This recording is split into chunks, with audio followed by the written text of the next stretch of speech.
cada corrida e em cada equipe. I piloti devono gestire tutte le situazioni. Es dreht sich alles die Zusammenarbeit. 個人のパフォーマンスではありません。 We are ready to go racing the Manufacturers Series final.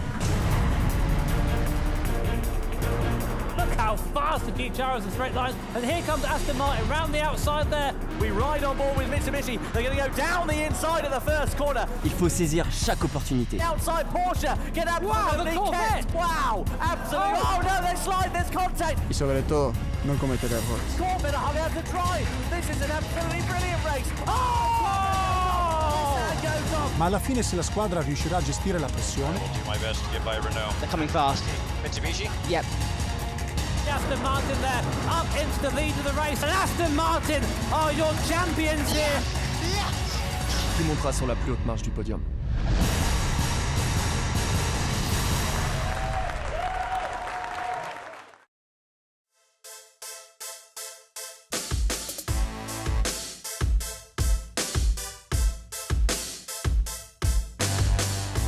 Welcome to the FIA certified Gran Turismo World Championships, coming to you live from the Nürburgring here in Germany.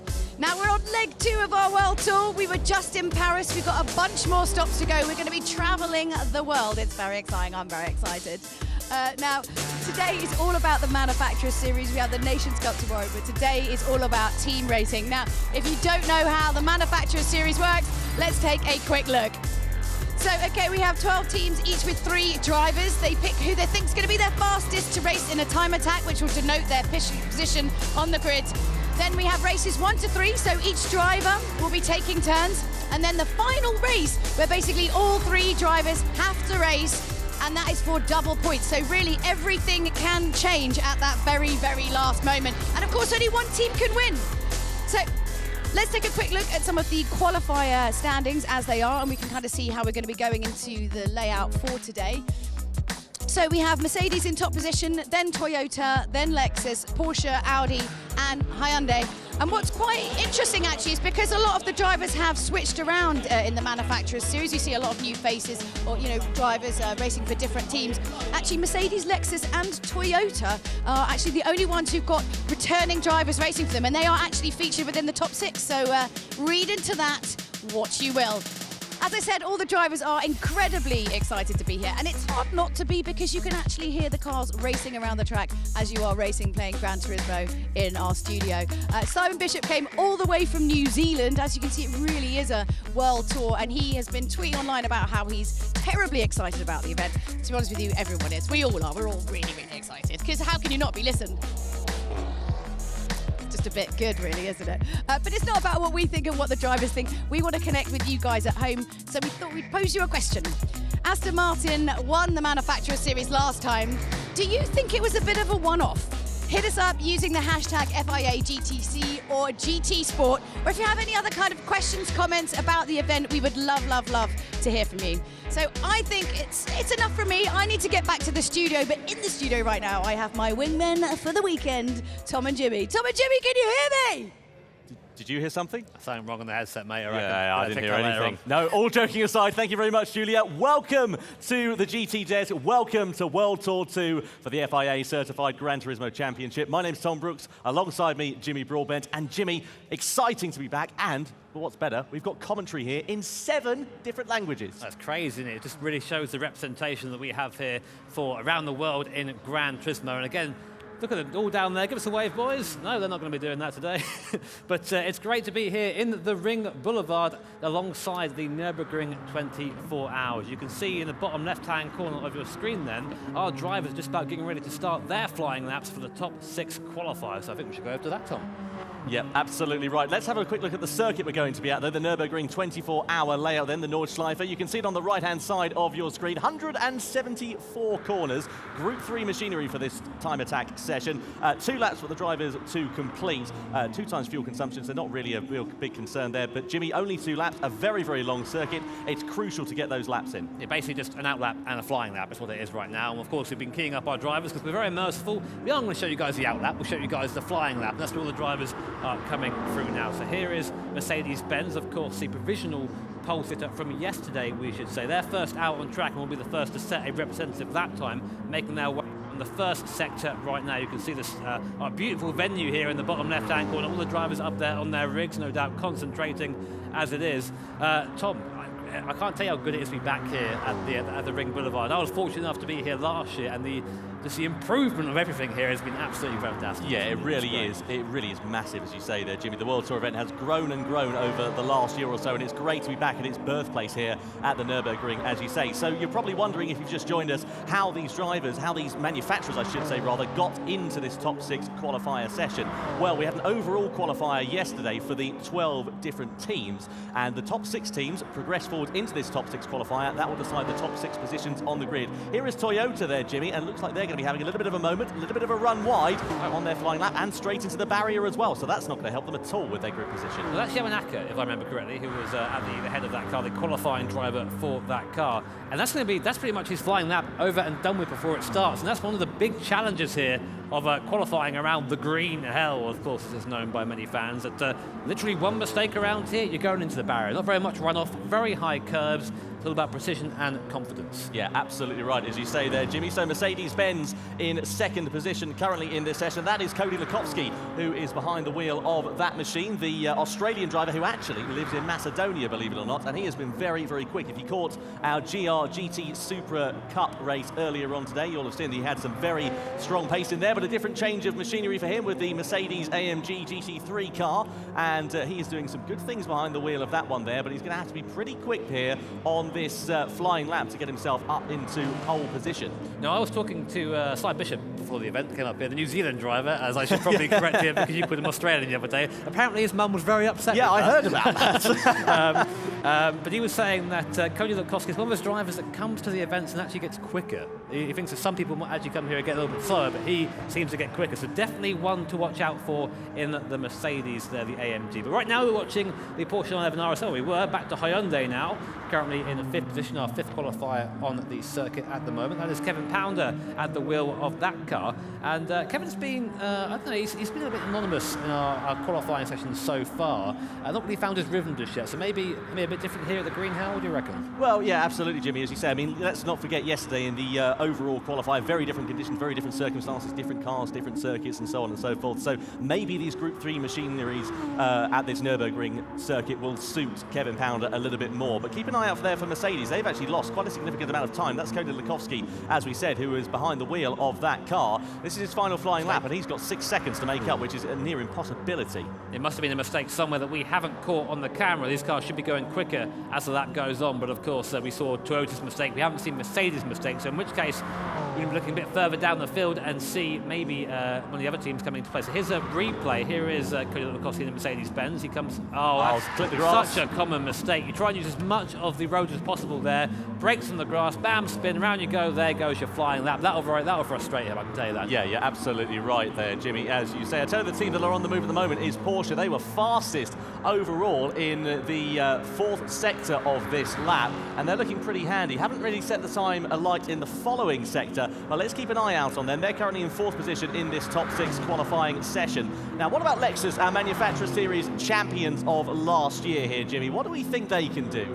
Well, strong team. Again, we have Andrew Brooks currently at the wheel of the Lexus, and usually a driver that performs very well at these events, so we'll see how we do. So here's a replay of Audi. Oh, very similar mistake. Yeah, just turning in a little bit, got caught in the mid-engine there, just rotating, not being able to catch it. So that's 3 teams so far. This is incredibly surprising. We usually see no mistakes. We've seen 3 in the course of 1 lap here. 3 teams who've essentially ended their pole challenge. It's now between Lexus, Hyundai and Porsche. Well, yeah, absolutely right. And that is very, very interesting. You say very unlikely that we would have seen such mistakes from these drivers. But that is the crucial thing about these essentially 1 lap shootout qualifying sessions, is you are prone to mistakes. And it is such a long lap here at the Nordschleife as well that it can just cause you to lose concentration perhaps a little bit whilst you've got your mind on other things. Well, that can mean, of course, it's still not ideal to go off at any point on any circuit, but it can mean you do have an opportunity to bring some of that time back. You see there, despite the issue that the Porsche is only just a little bit slower than the Toyota on their first lap out, but see 6 seconds Mercedes are down on the...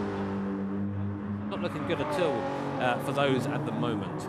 No, absolutely not. Here is Toyota then. They are leading the way currently in this session. As you can see, they were fastest in their last sector of this lap, and they're coming through now in towards the final part of the lap as they get ready to head down the Döttinger Höhe, and that is where this Supra will come into its advantage. Good amount of straight line speed that Group 3 machine has got. No slipstream, of course, for these drivers at the moment. Everybody kind of running on their own. Very unlike what we saw yesterday in the overall qualifier. We had a lot of drivers slipstreaming one another. However, different circumstances here for this one, and it's interesting to see how they are all tackling these different conditions here at the Green Hell. So Lexus up at the moment by half a second, and they're getting towards the end of the lap now, so if they can carry that speed all the way down the straight, things will be looking very good indeed. Here comes Porsche. They're up as well on Toyota's time. And here's Hyundai. Unfortunately, despite having quite a clean lap so far, not up on the outlap of Toyota. So despite the fact that the Toyota car wasn't really going full chat on its outlap, seems like it's going to be still a very competitive time for them. So here's the AMG Mercedes with Cody Lukowski at the wheel, coming down the very long back straight here. We'll see a lot of drafting action there later on, I can tell you that now. And it's all about getting the braking right coming through this section. High curves on either side, so brake in a straight line, then get your turning down. Very easy to have the rear come round, especially in the mid-engine cars. Cody will come round the last corner now, but I can tell you, it's not going to be a decent time. No damage limitation for Cody Lukowski as he comes out of the final corner over the timing line then. Second position he is in this qualifying session. He doesn't improve on that time he set on his first lap in this session. Now, what about Toyota then? What about Yamanaka, who is behind the wheel of that GR Supra G Group 3 machine? Coming over the timing line, they were very, very quick over the course of this lap. Are they going to improve as they come over the line? They have actually lost a bit of time, 1.2 seconds, but still top in this session from the Japanese driver. But it's Lexus, the team that are on the move. They were up by nearly 0.4 of a second. Can Lexus and Andrew Brooks upset the apple cart? They come to the line here at the Nürburgring and take pole position by 1.8 seconds. For now, here comes Porsche. They're coming out the last corner, actually 0.6 down at the last split, but now driving to the line. Can Porsche improve? Can they go up into pole? Let's see what they do. No, only good enough for third there. 0.8 off the Lexus team, so it looks like at the moment, unless Hyundai can do something very special indeed, that Lexus are going to be our pole sitters for the Manufacturer Series here at the Nürburgring. Yeah, Hyundai 2.2 seconds down. I don't think they're going to be able to make up that time down the Döttinger Höhe, especially without a slipstream. It was always going to be a bit of a tall order, and it looks like it's not going to be the way of Kevin Pounder, who is behind the wheel. We're looking at the American driver as it stands, just coming through into the final sequence of corners here at the Nordschleife. It's not been a bad lap. They might be set to improve in position here with only being 2 seconds off. They might move themselves up ahead of Mercedes-Benz, but let's keep an eye out on it as they come out of the final corner and over the timing line here for Kevin Pounder for Hyundai. Can he improve? Over the line he comes, and he can't. It's actually 2.6 seconds slower, so a disappointing end to a qualifying session there, Jimmy. I'll tell you now that Audi are not going to be going faster. They're currently 8 seconds off the pace, so it'll be last place for them in the top 6 qualifier. Still looking all sorts of sideways coming into the braking zone. But big upset there. Both Mercedes and Toyota failing really to set representative laps. Same with the Audi as well. So Yamanaka and Lukowski, they're two very big names in the Gran Turismo world, just making mistakes early on.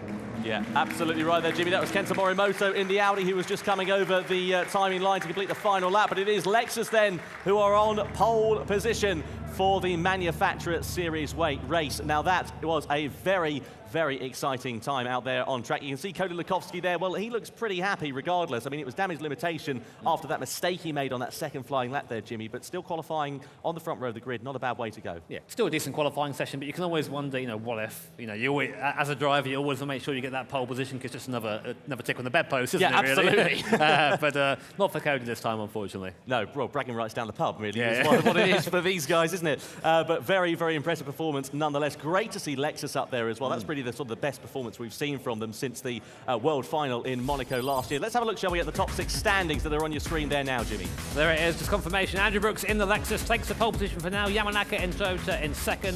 Karatsa, the Brazilian driver, third for Porsche. Lukowski actually ending up in 4th position in the end after that, so not on the front row as we thought he was. Kevin Pounder 5th, and Morimoto in the Audi having that big spin down in 6th position. So not ideal there for Audi. No, certainly not. Well, we saw Porsche there in 3rd position, head of the 2nd row of the grid for the Manufacturer Series here for the World Tour 2. Let's find out a little bit more about the team, though, shall we? My name is Adriano Carraza. I'm 30 years old. I'm Joseph De Jesus. I'm 29 years old. I'm Patrick Blajan from Hungary, 21 years old, and I'm representing Porsche in the Manufacturers Cup. Brilliant lap there for the Porsche 911 RSR driver. Porsche for me is the best brand of the world. The Porsche is one of the best sounding cars in GT. And also in real life. Adriano and Patrick are pretty much aliens on the track. They're really fast. Driving as a team, it's much easier because you have your teammates to rely on. We need a plan. They choose the tires. You always learn off each other, so you get some tips and advice from each other. A masterclass and a race win.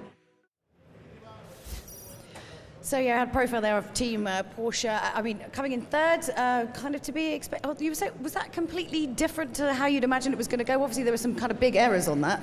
Yeah, there were quite a few mistakes, uncharacteristically, as we said, from these drivers. But that's one of the things about that qualifying session. You've only got 2 flying laps, and it's such a long lap. It does lend itself to mistakes. So not necessarily that unsurprising. Good to see Porsche up there at the sharp end of the grid, and anything can happen in racing, as we know.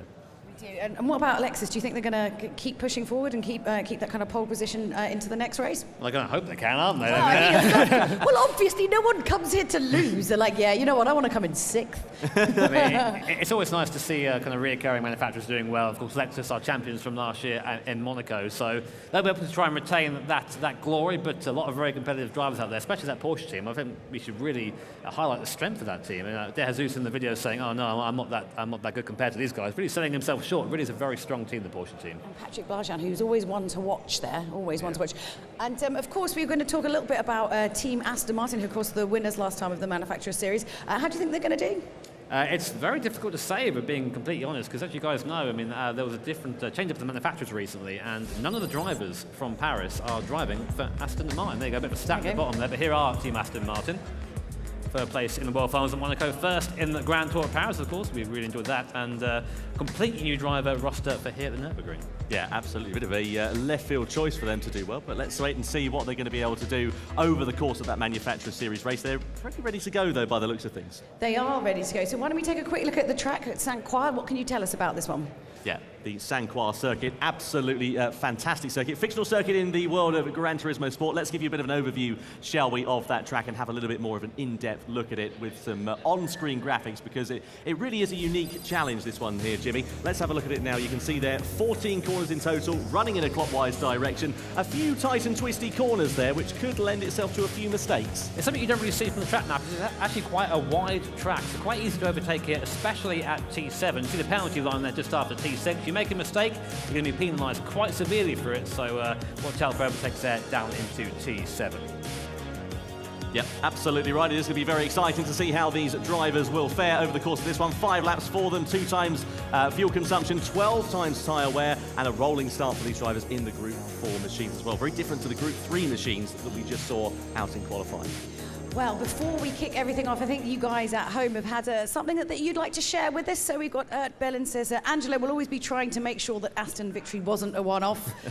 And Mikhail says, maybe it could be a one-off or maybe they might not. I expect Aston Martin will bring the fight to the other manufacturers. It will not be easy, I can say. Well, none of these wins are easy. Everyone is very hard fought and hard won. And I think with that in mind, we better kick off the competition. But please, first of all, before we start, could you please be upstanding for the national anthem of our home nation, Germany. It's going to be a beautiful race. I can't wait. How about you guys? Yeah, I'm waiting for it to get underway now, but we'll go to our national anthem.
So great to hear the national anthem of Germany at our home nation here at the Nürburgring, at the Nordschleife. Great to see all of the competitors so involved and everybody here being upstanding for that national anthem. This is going to be an absolute cracker, isn't it? Got a great live audience here as well. It's something that's quite unique about these events here is we have an online audience, of course, you guys watching on various social medias and platforms, and of course, our live audience as well. So hello to everyone watching.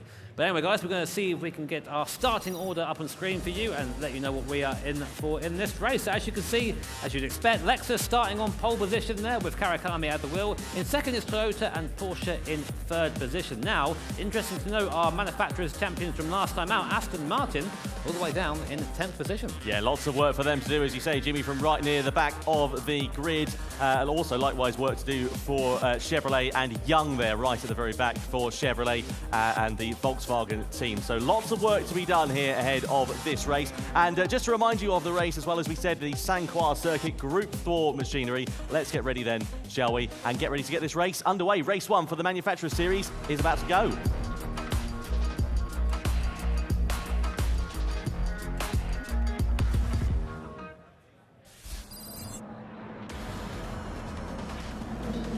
On track here at the Saint-Croix Circuit for the first race of the evening in the FIA Certified Gran Turismo Championships. It's the Manufacturer Series, it's race 1, and it's Lexus with Kawakami who is on pole position. Alongside him on the front row of the grid is Toyota with the Dutchman Kevelham. Keep an eye out for that 86, it's a very quick car. Then we've got third position of Porsche with Adriano Carrazza in the Porsche, as we saw from them a few moments ago. Mercedes-Benz with Valverde, a new name in the World Tour. He lines up in fourth position. Then it's Hyundai with Jean Denal. Keep an eye out for them. They were disappointing in qualifying, but they'll be hoping for a better result. And then it's Hunter, who is in the Audi TT machine. Seventh on the grid, it's Adam Tapai, the Hungarian driver in the BMW M4. And then the Ford of Nishimura. Keep an eye out for that Mustang Group 4 machine. Find a way back on the grid. Then we have Lee in ninth position, the British driver, or the British manufacturer rather. And then we have Aston Martin with Voon leading that charge. They'll be hoping for a better result than 10th position. Chevrolet with Kunze in the back of the grid, the final row. And then it's Volkswagen with Kevin Young, as we saw a few moments ago, right at the very back in 12th position. But this is going to be pretty interesting with this rolling start here, Jimmy. Yeah, rolling start, so it essentially means not really a opportunities. Not really an opportunity to attack down into T1. Words to come out eventually. But it will be Lexus that lead us off. Toyota will be in second, and Porsche in third, of course. So we have on the left-hand side of our screen the car class, in case you weren't aware of what the Group 4 cars are. So we say entry-level racing, they're modified production cars, and all manner of drivetrains, which means we have rear-wheel drive, front-wheel drive, and all-wheel drive. So really a good mix of cars here in Group 4. Yeah, absolutely. Apology to make, by the way, to Cade Young as well. I got his name wrong. Called him Kevin just a few moments ago, and it's Cade Young who is in last position on the grid in that Volkswagen. So a rolling start down towards the 90-degree first corner here at the Saint-Croix Circuit. This is about to be very, very exciting. 5 laps for the drivers to contend with, and don't forget a maximum of 12 points on offer at the end of this race. Lexus on pole position will lead us over the timing line with Toyota very close in tow behind, but the race at the Nürburgring for the Manufacturers Series is underway here, and it's Lexus that lead the way. Everybody ducking and diving into the slipstream as we head down towards that first corner. Toyota, Porsche already trying to make some moves and nearly 3 wide a little bit further back. Lexus do hold the line. Mercedes-Benz with Porsche attacking further behind. Lots of argy-bargy going on further down the field. Porsche have got ahead of Mercedes-Benz there at the first corner. Jaguar also making moves. They've got ahead of Audi and Ford in those first couple of corners. So a good few starts from a few drivers and teams there, but other drivers losing positions off the back. That's certainly right for saying there'll be no action after the rolling start. Pretty much everyone having to go at each other into T1. Lexus, of course, coming out at the moment in first position. Toyota second, but hotly contested out there with Porsche and Mercedes side by side. Hyundai there up into 5th position. Aston Martin still down in 10th as it goes now. So through the first snaking section, then we take a right and go across this really awesome bridge that, of course, is a feature of the Saint-Croix Circuit. A great place to slipstream down here. Penalty line is just at the start of the bridge, and the best place to overtake, in my mind, is at T7, the corner coming up. But Lexus right now opening that gap up nearly a second after only half a lap. Yeah, very impressive start there from Lexus, doing exactly what they need to do. Toyota, they're running a little bit wide going through that left-hander of turn number 7. So let's keep an eye out and see whether the likes of Porsche and Mercedes-Benz can try and challenge, grinding the wall there for Kanata Kawakami. Look at the smoothness of the driving style, though. Look at the focus and look at the action further back of Mercedes-Benz run into the wall. That is going to allow Jaguar to surely pull alongside. This is going to be very close. And here come Porsche versus Toyota, side by side, almost down this straight, in towards the right-hand kick, which follows. Porsche have the inside line. They're squeezing Toyota. They're not going to find a way through unless they can dart on the brakes here. We ride on board now with the Porsche. That is Carrillo, who is behind the wheel, and he sends it up the inside. Toyota with Kevelham on the outside of the track, but they do hold position as things stand. Perhaps at the wheel there, just off the Porsche, just to quickly correct that, but it's Toyota and Porsche side by side for the majority of that last part of the lap, but the Porsche just didn't quite have the grunt to get alongside Toyota. And Kevelham just sticking on the racing line as he's entitled to do, and making sure that there's no room for that Porsche to get by. But these guys are going at it hard at the moment. Only a couple of laps in this race, of course, sprint race, so it's important to get by as quick as possible.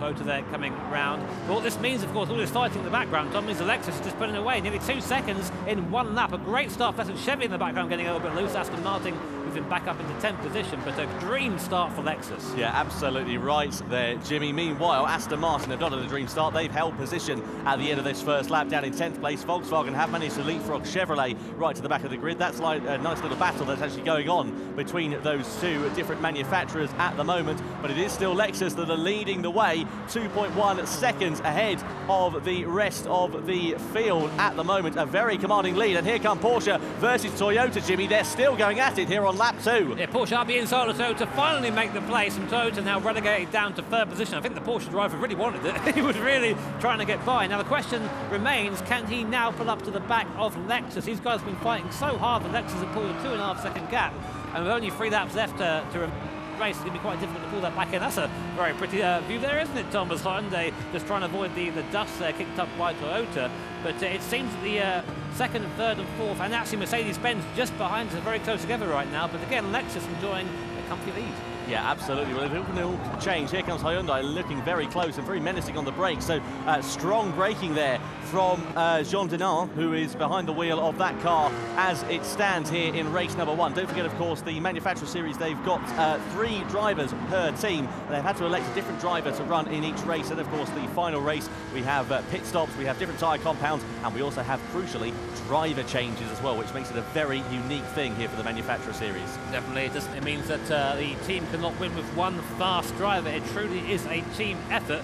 Very interesting to see that a lot of the pretty much all of the qualifying drivers have not opted to start in the first race. Meanwhile, Mercedes-Benz looking up the inside of Hyundai. We knew they were behind them, and now in that SLS AMG, the older model, just trying to find a way through, but not quite the Hyundai there. Now on the inside, Jaguar come there. They're completely out of nowhere, taking advantage of Mercedes going a little bit wide. Mercedes does have the inside line for now, but the next corner's a left-hander.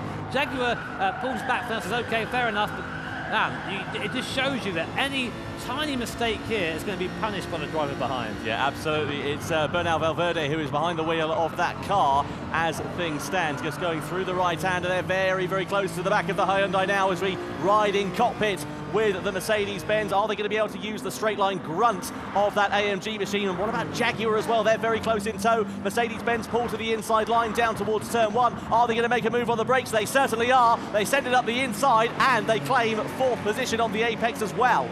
Great move there by Valverde, actually a real-life racing driver. He's driven in the Costa Rican Touring Car Championship and showing their experience definitely coming to play. A decisive move, giving the Honda driver nowhere to go. But now we look back and you can see just how close these guys are. There's 5th, 6th and 7th all in your picture right now. And if you're Valverde looking in your mirror, you're thinking, oh no, I need to get away from this.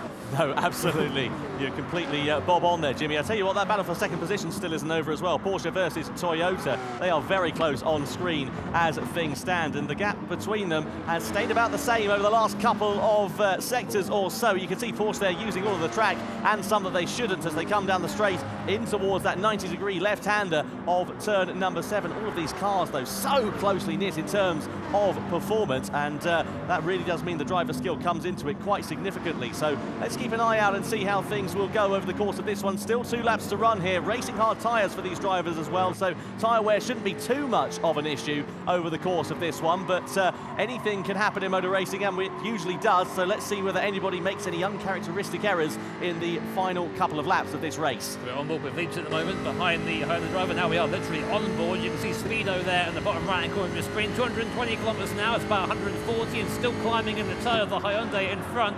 So you throw the car to the right, hope it sticks there.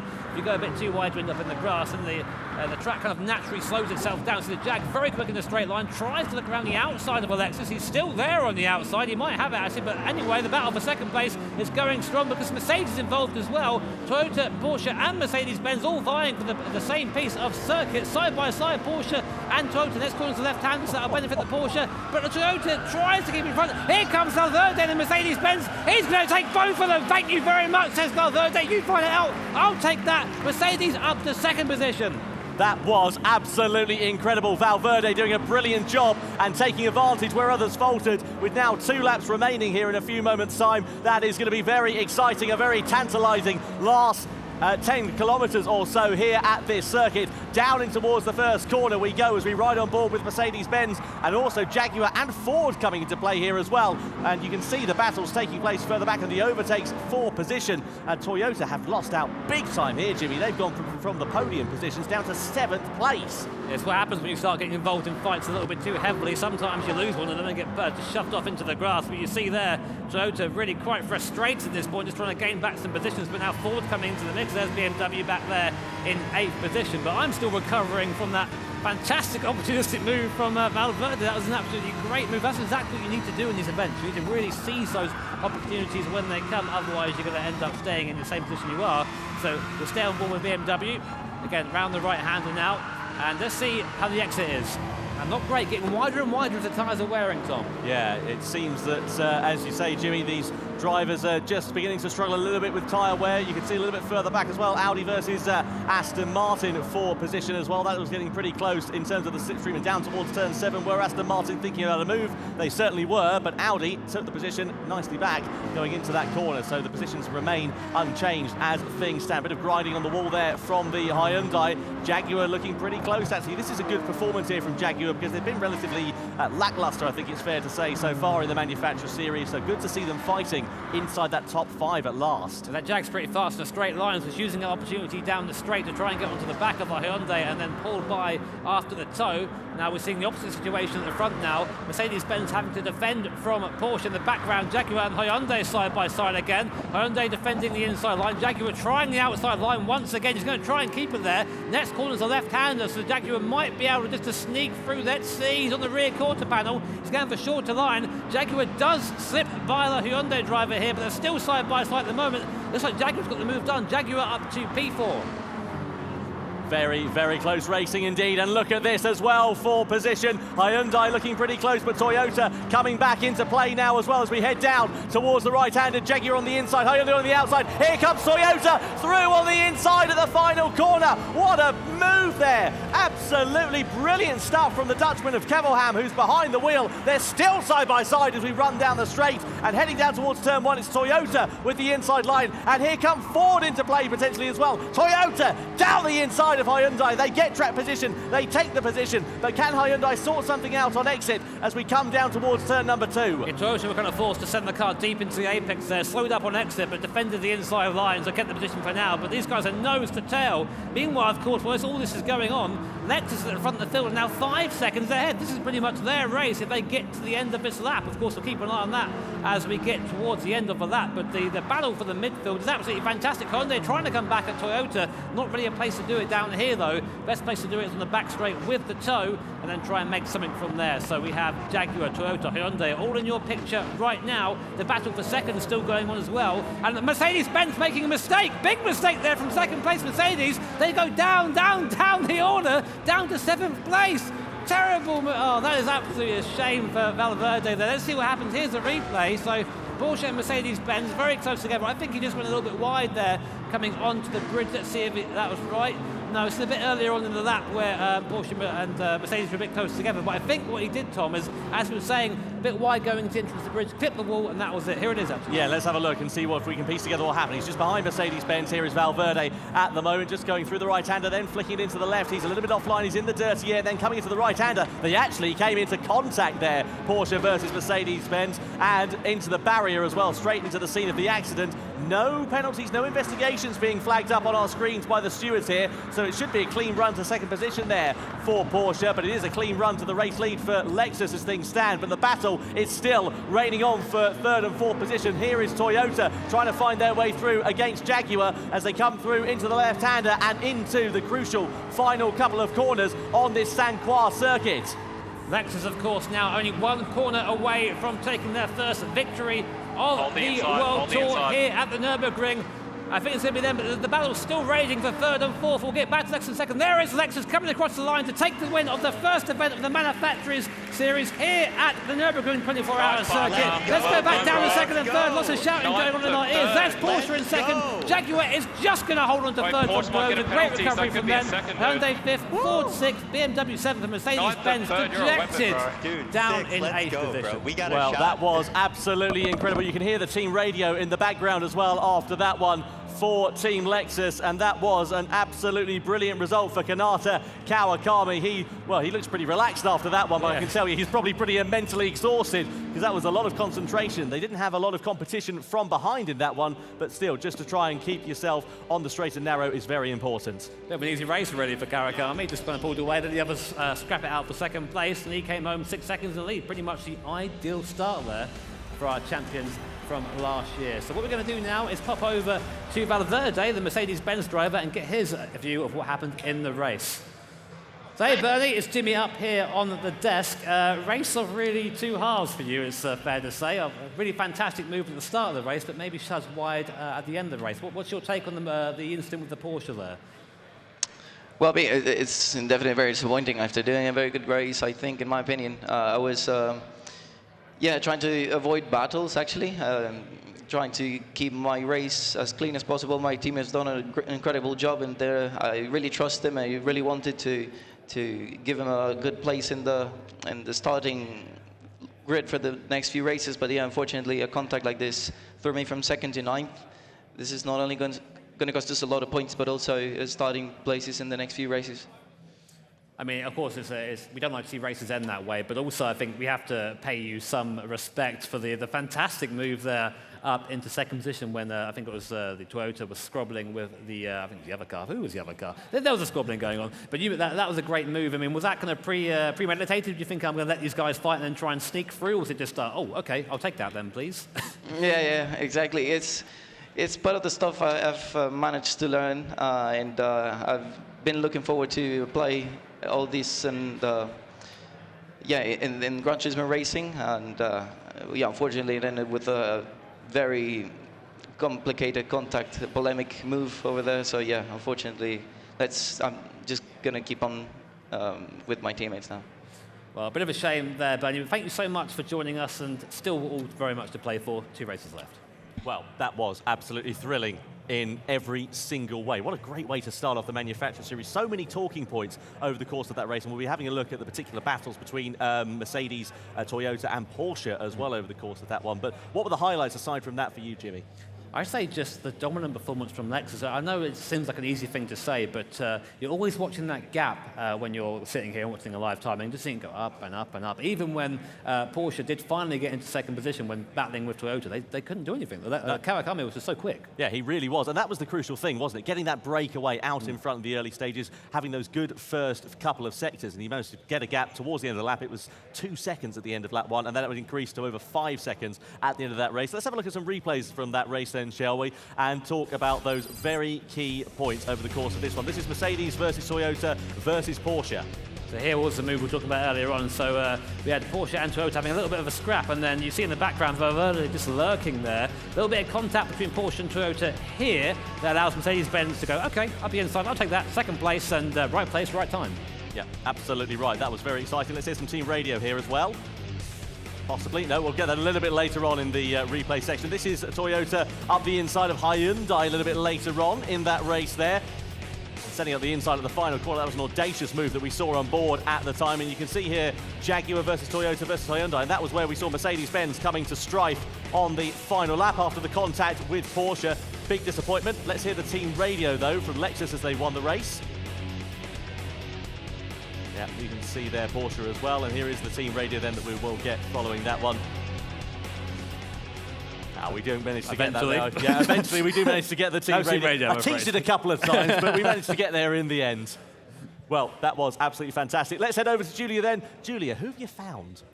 No, it's just me, I'm afraid. It's just only me. I'm always really wonder with the team radio, do you guys like check it for swears? Like what if it gets a bit heated? Do you check it, edit out? Maybe that's what they were doing, editing out for you there, Tom. Who knows? Because it does get, everyone's very, very emotionally involved right now. So obviously we have race 1 down. Lexus was way, way ahead. But of course, Porsche was really, really battling behind, going to second, going into third, going into second. And we can actually give you a few little stats here, actually, of Adriano Carrazza, who's from that team. And you can see actually his winning rate is 47%, which is actually very, very high. Obviously, it wasn't enough to kind of move them forward. But we actually have some stats for you just to take a look at from that last race. Obviously, it's the first race that we've looked at. We've got 2 more, each of the drivers, and now there's a lot of pressure on them to, you know, not fall short, really. I mean, it is a team race, but actually, as it goes through the races, it does, the pressure does kind of mount up a little bit more. We do have some hot picks, actually. We had some of our German commentators give us a bit of a guess as to who they think is going to win. Welcome to the second World Tour stop here in Nürburgring in Germany. Yeah, FIA certified Gran Turismo Sport Championship. Our picks for the top 3 manufacturer series. What would you say, Florian? Top 3? For me, the Lexus looks quite strong, so I would put it on the 3rd place on our list. The first places are very close, I'd suggest. We say Mercedes-Benz team probably second. They were very strong in the qualification, but the cars will differ a bit. So they choose now their real manufacturer's cars when they made the qualifying with the KTM Crossbow.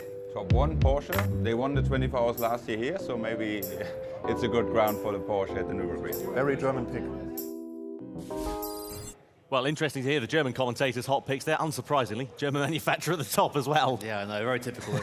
Doesn't Florian look nice in his shirt? He looks nice. You see, I know you've got this man crush on Florian. Well, I'll tell you what, let's head over, shall we, and get ready to go for this second race. An interesting set of circumstances, this one, because a brand new track on GT Sport, the Sardinia Road Course. If you're familiar with GT Sport, you'll be familiar with this Sardinia circuit, in that it is a rally track, or has been a rally track, up until this point, but now it's a road course.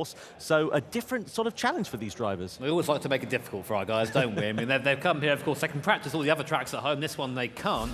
I've had a little bit of practice in qualifying and whatnot, but of course, it's a completely new experience. So here is the track. It looks, as you maybe look at it sideways, it's like Catalonia, if you squint a bit, doesn't it? A little bit here and there, yes. Yeah, you can see there, 13 corners, runs in a counterclockwise direction. These guys will be racing on Group 4 cars at this circuit, racing hard tyres as we had last time. 7 laps though, because it's actually quite a short lap around here. 2 times fuel consumption, 12 times tyre wear, rolling start for these drivers, as we know. It is going to be a very, very exciting one then. Let's get race 2 for the Manufacturer Series here at the Nürburgring underway.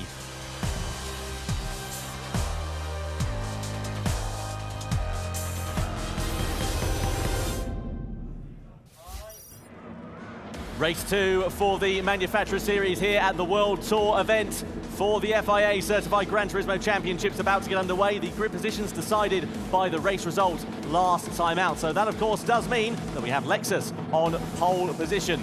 Be interested to see how Andrew Brooks will fare behind the wheel of that car. What about Porsche? De Jesus behind the wheel of the Cayman GT4 machine. Row 2 is headed by Nato in the Jaguar. And then alongside the F-Type is Yamanaka in the Toyota. Third row of the grid, we have Kevin Pounder. We saw him earlier on in the qualifying session in the Hyundai. Joining him on that row is Danny Solis, the American driver with the long hair. Can't miss it, that's for sure. BMW, we have Aguila behind the wheel of that M4 Group 4 machine. And then Mercedes-Benz with Cody Lukovsky back behind the wheel, back in the seats. There's Aston Martin with Mendoza, the Spanish driver, in 9th position, and then in 10th place, Martin Grady. Good to see the British nation being represented in the Audi here. Volkswagen headed by Cortina in 11th place on the grid. And then 12th and last, it is Kim Long Lee, the driver from Hong Kong in the Chevrolet Corvette. Yeah, great to see such a range of drivers now. I'm going to say, Tom, keep an eye on Mercedes-Benz. They are arguably out of position. Cody Lepkowski, the Willow driver, who just seems to be getting better and better at every event he goes to. So starting from 8, I'm sure there's going to be some fireworks out there. But of course, Andrew Brooks, in the Lexus, a firm driver himself, very decent in the seat. So we'll probably see him put away if he can. But of course, I'm sure the Porsche driver will have something to say about that. It's going around the second to last corner now to start the second race here at the World Tour Manufacturers 2 Nations Cup. So then, coming down in towards the start-finish straight then, as you know, this will be a brand new circuit. You can see it's based on the Sardinia rally course in terms of its location, so you've got the mountains there in the background. It does make it very, very unique.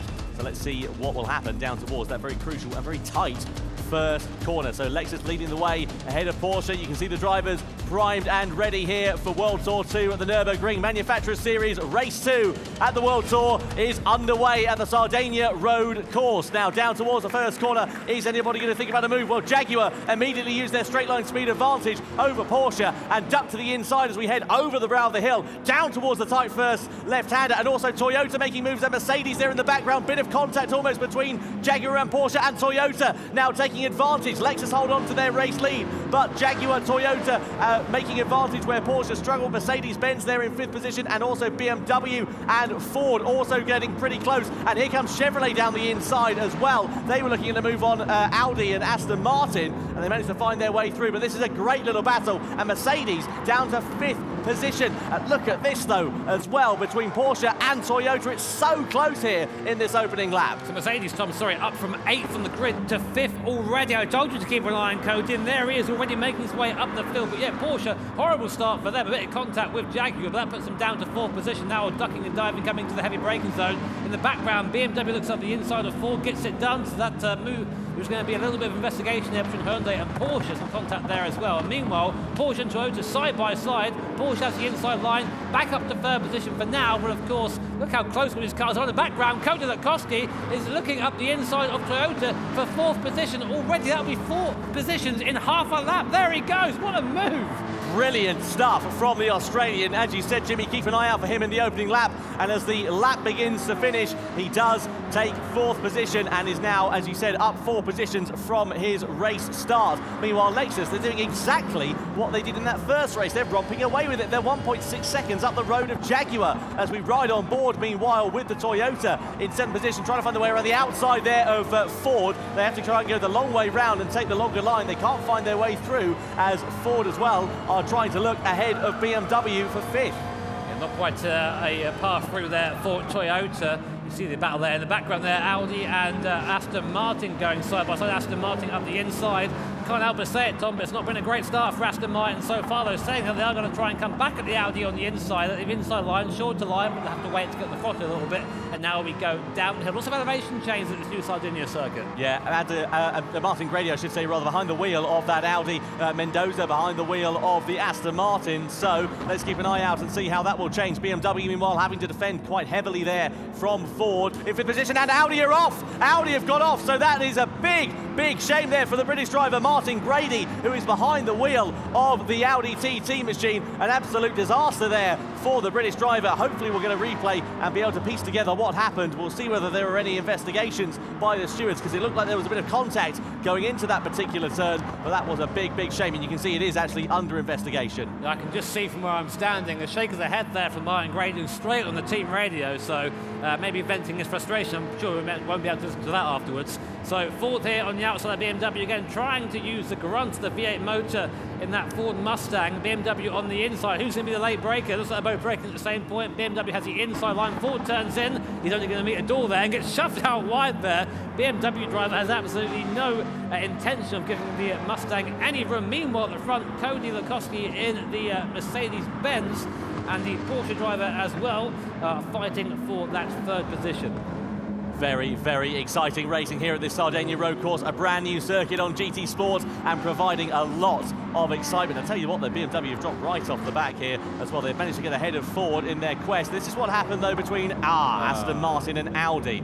I think it was Chevy into Aston Martin into Audi. So concertina effect. Yeah, I there. think that's what happened there, and it just Martin Grady, at these events, he just can't catch a break. It seems he's always where trouble is. He's never trying to find him, but it always finds him, and they're, of course, down now in 11th place. Oh, that's the problem, isn't it, when you're racing in and amongst the pack? If you're at the front end of the pack, you generally find there's a little bit more breathing space, a little bit more room, but where the drivers are a little bit further down, they're closer together in terms of their gap, and racing in the pack can just cause incidents like that. We've seen it so much over the past World Tour events, and so it turns out to be, sadly, more bad luck for Martin Grady and also for Rowdy in the Manufacturer Series race number 2. Meanwhile, Ford still doing a good job there in 6th position. They've been overhauled by BMW, but are looking to come under threat from Toyota here, Jimmy.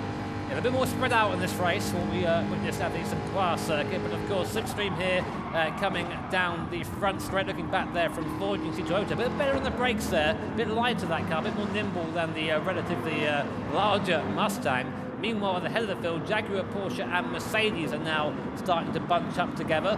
There's Usain in the Porsche, looks up the inside of the Jaguar driver, but can't quite get by. Look at that bit of a menacing view there, looking back the Porsche right on the rear bumper. The Jaguar goes to the inside, dives there, trying to take the move, but of course he'll be stuck on the inside there. And Aston Martin are actually deemed at fault, given a 2-second penalty. Meanwhile, Jaguar, Mercedes and Porsche all side by side, nearly 3 wide now. Mercedes-Benz looking up on the inside of the Porsche. Next corner is the right-hander, squeezed to the outside there. Who's the better on the brakes? Porsche dives up to both of them, up into 2nd position. So, wow, and then Jaguar getting a little bit sideways, but Porsche from nowhere goes up into 2nd. That was absolutely brilliant there from Porsche. Late on the brakes, that Cayman GT4 machine is no slouch, and it is very stable under braking. Riding on board with Mercedes-Benz then, who are, well, wondering who has picked their pockets. Look like they've won the lottery and lost the ticket at the moment as things stand. So coming through into the left-hander, then they're going to flick it right onto that start-finish straight to start their 5th lap out of 7 here at the St. Croix circuit, and a penalty for Porsche that's been given there, Jimmy. So that is surely from the incident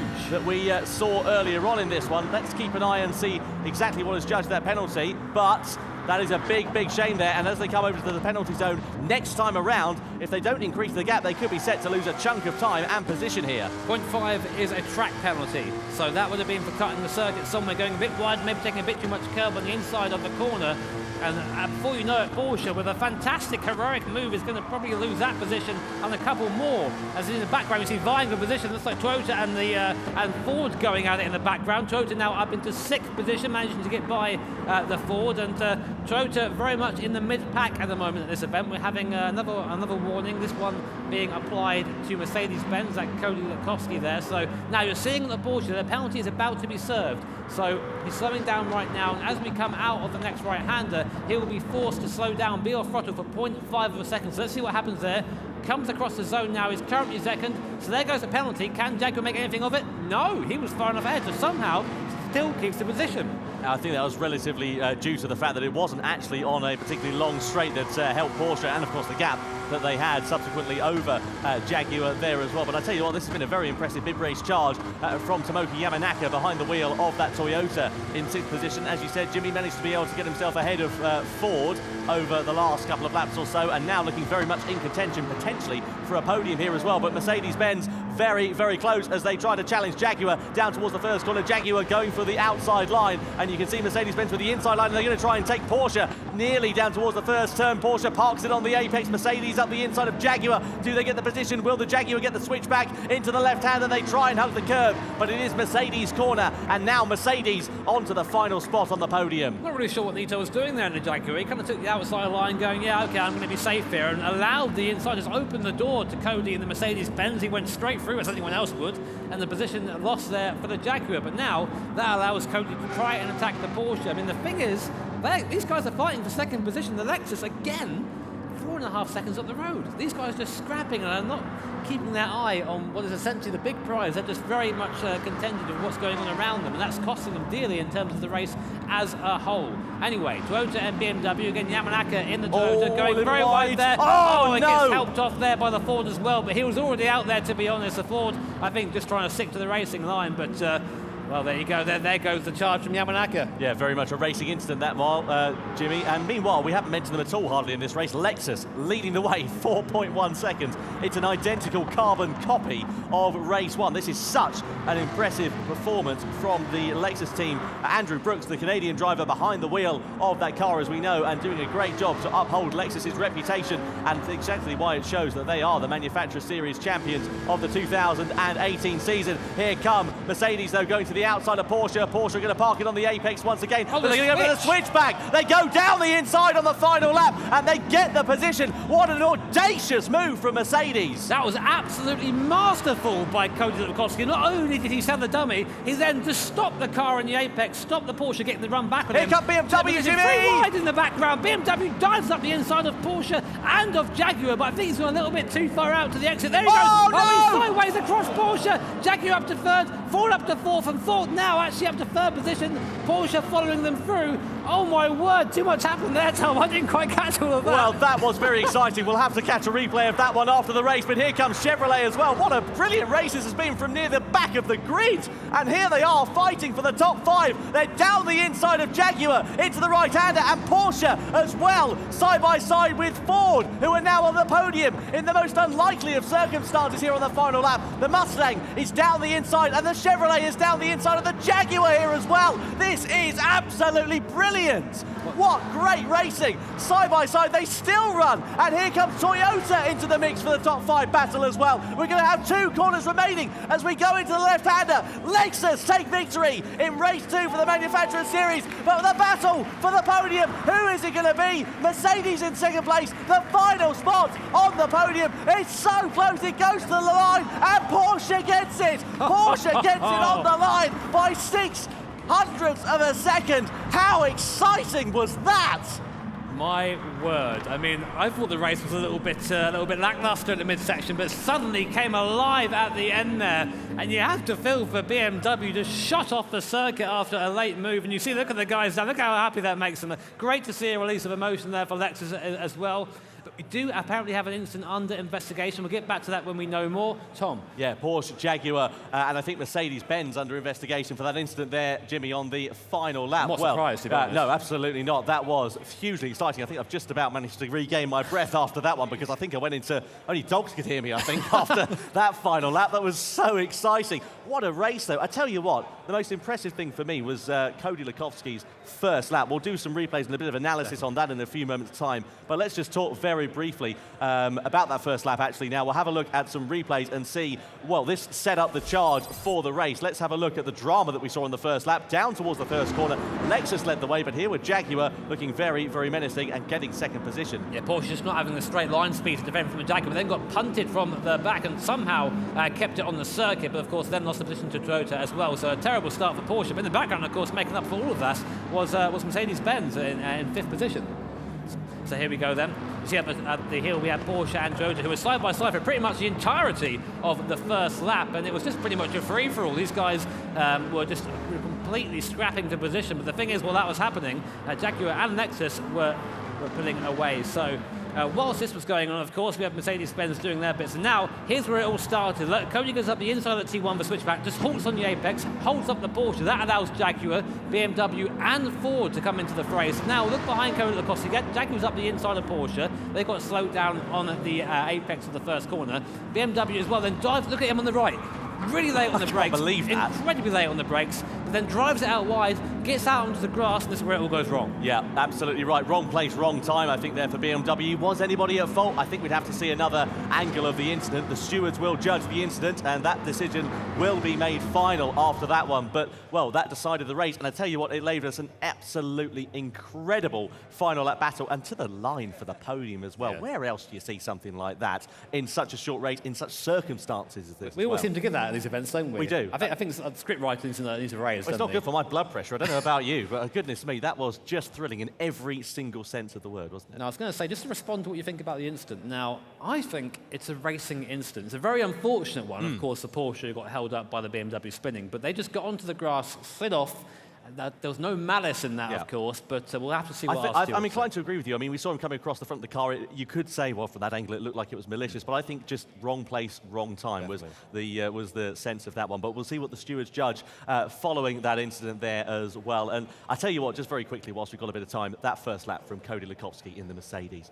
How does he do it? 8th position is where he was on the grid, let's not forget. By the end of lap 1, he'd made 4 positions. I wasn't really watching him. And then suddenly on the order, he's 4th. There's a bright yellow Mercedes in the mix. Maybe I should be watching the timing better. It was just amazing, wasn't it? Great driving from Cody, great driving from all involved. And also, let's not forget Lexus. They just romped away with it. Once again, we hardly mentioned them in that race. Yeah. And Andrew Brooks doing a great job of upholding Lexus, and they now have, well, a good lead. I mean, ideally, that's what you want as a race driver. You want to go out there, just be anonymous and take the win. That's what they did. Yeah, that's a dream day for them, isn't it? We spent more time talking about the midfield while Lexus were 4, 5 seconds ahead, and that's now a really strong foundation for them going into the final couple of races. Yeah, absolutely. I'm just hearing in my ears, by the way, from our producers that there has been an incident under investigation between Ford and Corvette, and they have actually changed positions following that incident there as well. So that has caught us very much by surprise up here in the commentary position. Don't think we saw that incident on camera. So it resulted in a penalty following that incident. So that is what the stewards have judged. So there we are. So we've been told that's the only penalty we have at the moment. There were other incidents that were deemed as racing incidents. So just that penalty, I think, from now. Absolutely. Well, let's get some final standings then for you after this race then, shall we? So we can see it now. Andrew Brooks does take victory for Lexus, ahead of Lukowski and De Jesus. Lee, Yamanaka, Solis, Cortina, Nato, Aguilar, Grady, Pounder and Mendoza there inside the top 12. Well, that was very, very exciting indeed. Disappointment there for BMW, battling for the podium down in 9th position. Aston Martin, 12th. Yeah, I was just about to say that there, Jimmy. I tell you what, that has been, it's been a weekend to forget for them so far here in the Manufacturer Series, an evening to forget indeed for the British manufacturer, from the high of Paris to the crashing lows here of the Nürburgring. Anyway, let's head over to Julia. Hi. Well, that was an amazing second race. My goodness, I feel really feeling for Martin Grady there. That was pretty harsh, but also just a massive punch up at the end there. I mean, I know that Lexus is kind of dominating at this point, but I would just like to stress that huge kind of change around. We're going to go into our third race in a bit, and then the final race, which is double points. So really, whilst they are really ahead, anything can happen. So we actually had a little bit of an interaction from Andrew Brooks, who was obviously just racing in that the last race that you just saw, and he was basically saying that I think we have a strong manufacturer for this race, so I'm going to try and push it to the limit to show you what our car can do. And my goodness, did he do that? I mean, you know, it's not often that someone has kind of slightly braggy comments and tweets that actually come true. Sometimes it doesn't always go in people's favours, but we'll have to see how they move into the third race, because you know what? That is what is coming up next. Let's take a quick look at the schedule. So we've got race 3 coming up. Then we've got the final race, so the pressure really is on that final driver now. So, like, Lexus have done fantastic, no pressure for their final driver. But, yeah, so as we are at the Nürburgring, we actually took the drivers out because this 24-hour race is something to behold.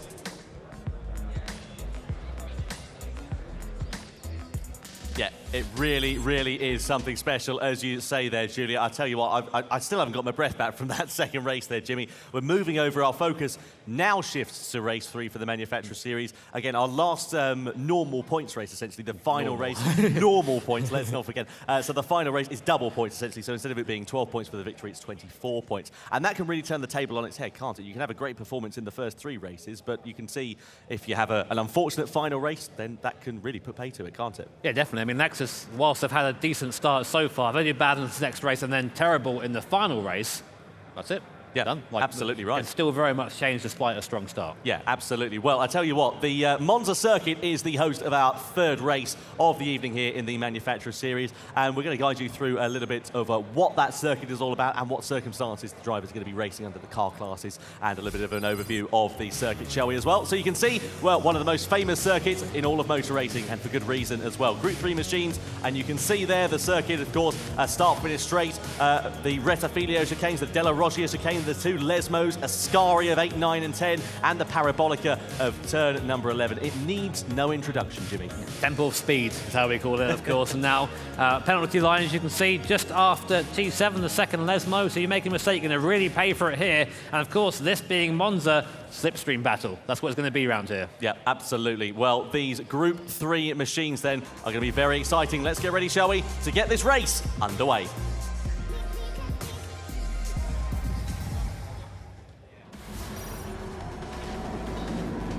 So then, Group 3 machines for the third race of the Manufacturer Series. Of course, as we had in Race 2, the results of Race 2 reflecting the grid for the third race of the evening. Lexus, of course, taking that pole position. Brizzi at the wheel there. A great start for them so far. Mercedes-Benz and Williams there in second position. Great to see him back at another World Tour event. Then there's Patrick Blajan for Porsche in third, hoping to maybe go one better in this race. Back of Chevy, we have Kurihata there in fourth position. Then behind them, Toyota being a little bit up and down there. Cy Bishop from New Zealand in the fifth position. Then sixth, we have Andrew Wilk there in the Ford GT. Bit of an older car here, but great to see it back. Very much synonymous with Gran Turismo. Martin's there in seventh in the VW. Great to see the Beetle Group 3 being repped once again. There's Colomos there in the Jaguar in the British Racing Green starting eighth. Then back in ninth position is Hayward in the Wagenhorst BMW. Then down to 10th is Audi. Morimoto looking to try and make up for his bad run so far. Healy down there in 11th position. And rounding off the grid is a champion from last time out, Aston Martin. Should they're hoping to try and maybe bring a bit of speed back to the Aston Martin team. So, a rolling start here at the Monza circuit then. They're going to have a bit of a long run-up going through that Parabolica and down towards that first corner, but this is one of the circuits where you can very much guarantee that the slipstream will have a good effect, especially down towards that first corner. And just before we start, Tom, T1 here with his new rolling start system is going to be absolute chaos. There's going to be positions everywhere. Everyone's going to be trying diving up the inside, trying to make a position. So I think if you are opportunistic, you might end up gaining, but if you're in the wrong place at the wrong time, you might get fired off. Yeah, absolutely. You're bang on there, Jimmy. So let's see what will happen then. It's going to be so unpredictable between these guys, and Lexus leading the charge down towards the first corner is what it will be. Will they manage to hold that position after the first series of corners? That's Retafilio chicane. You see the planes flying overhead as we get ready to get this race underway. Race 3 in the Manufacturer Series here at the Autodromo de Monza is underway, and Lexus lead the charge down towards turn number 1, but everybody ducking behind their respective cars as they try to get the slipstream, and you can see Lexus immediately going defensive. They know they're going to be a sitting duck against Mercedes-Benz. Benz have to go towards the outside as we head down towards the first turn. Here come Porsche, here comes Chevrolet as well. Hard on the brakes we go, and Mercedes go for the inside, the outside line, the next turn, and contact. Oh dear, the Lexus gets punted round and Porsche off the track. Jimmy, you said it was going to be carnage, and you were absolutely bob on. Yeah, I mean, I've done a few races at Monza in my time, and that's not too unfamiliar, that start there. Boccioccio and Ford there challenging, but big news. Lexus, our leaders, down to 11th position, completely out of the points at the moment.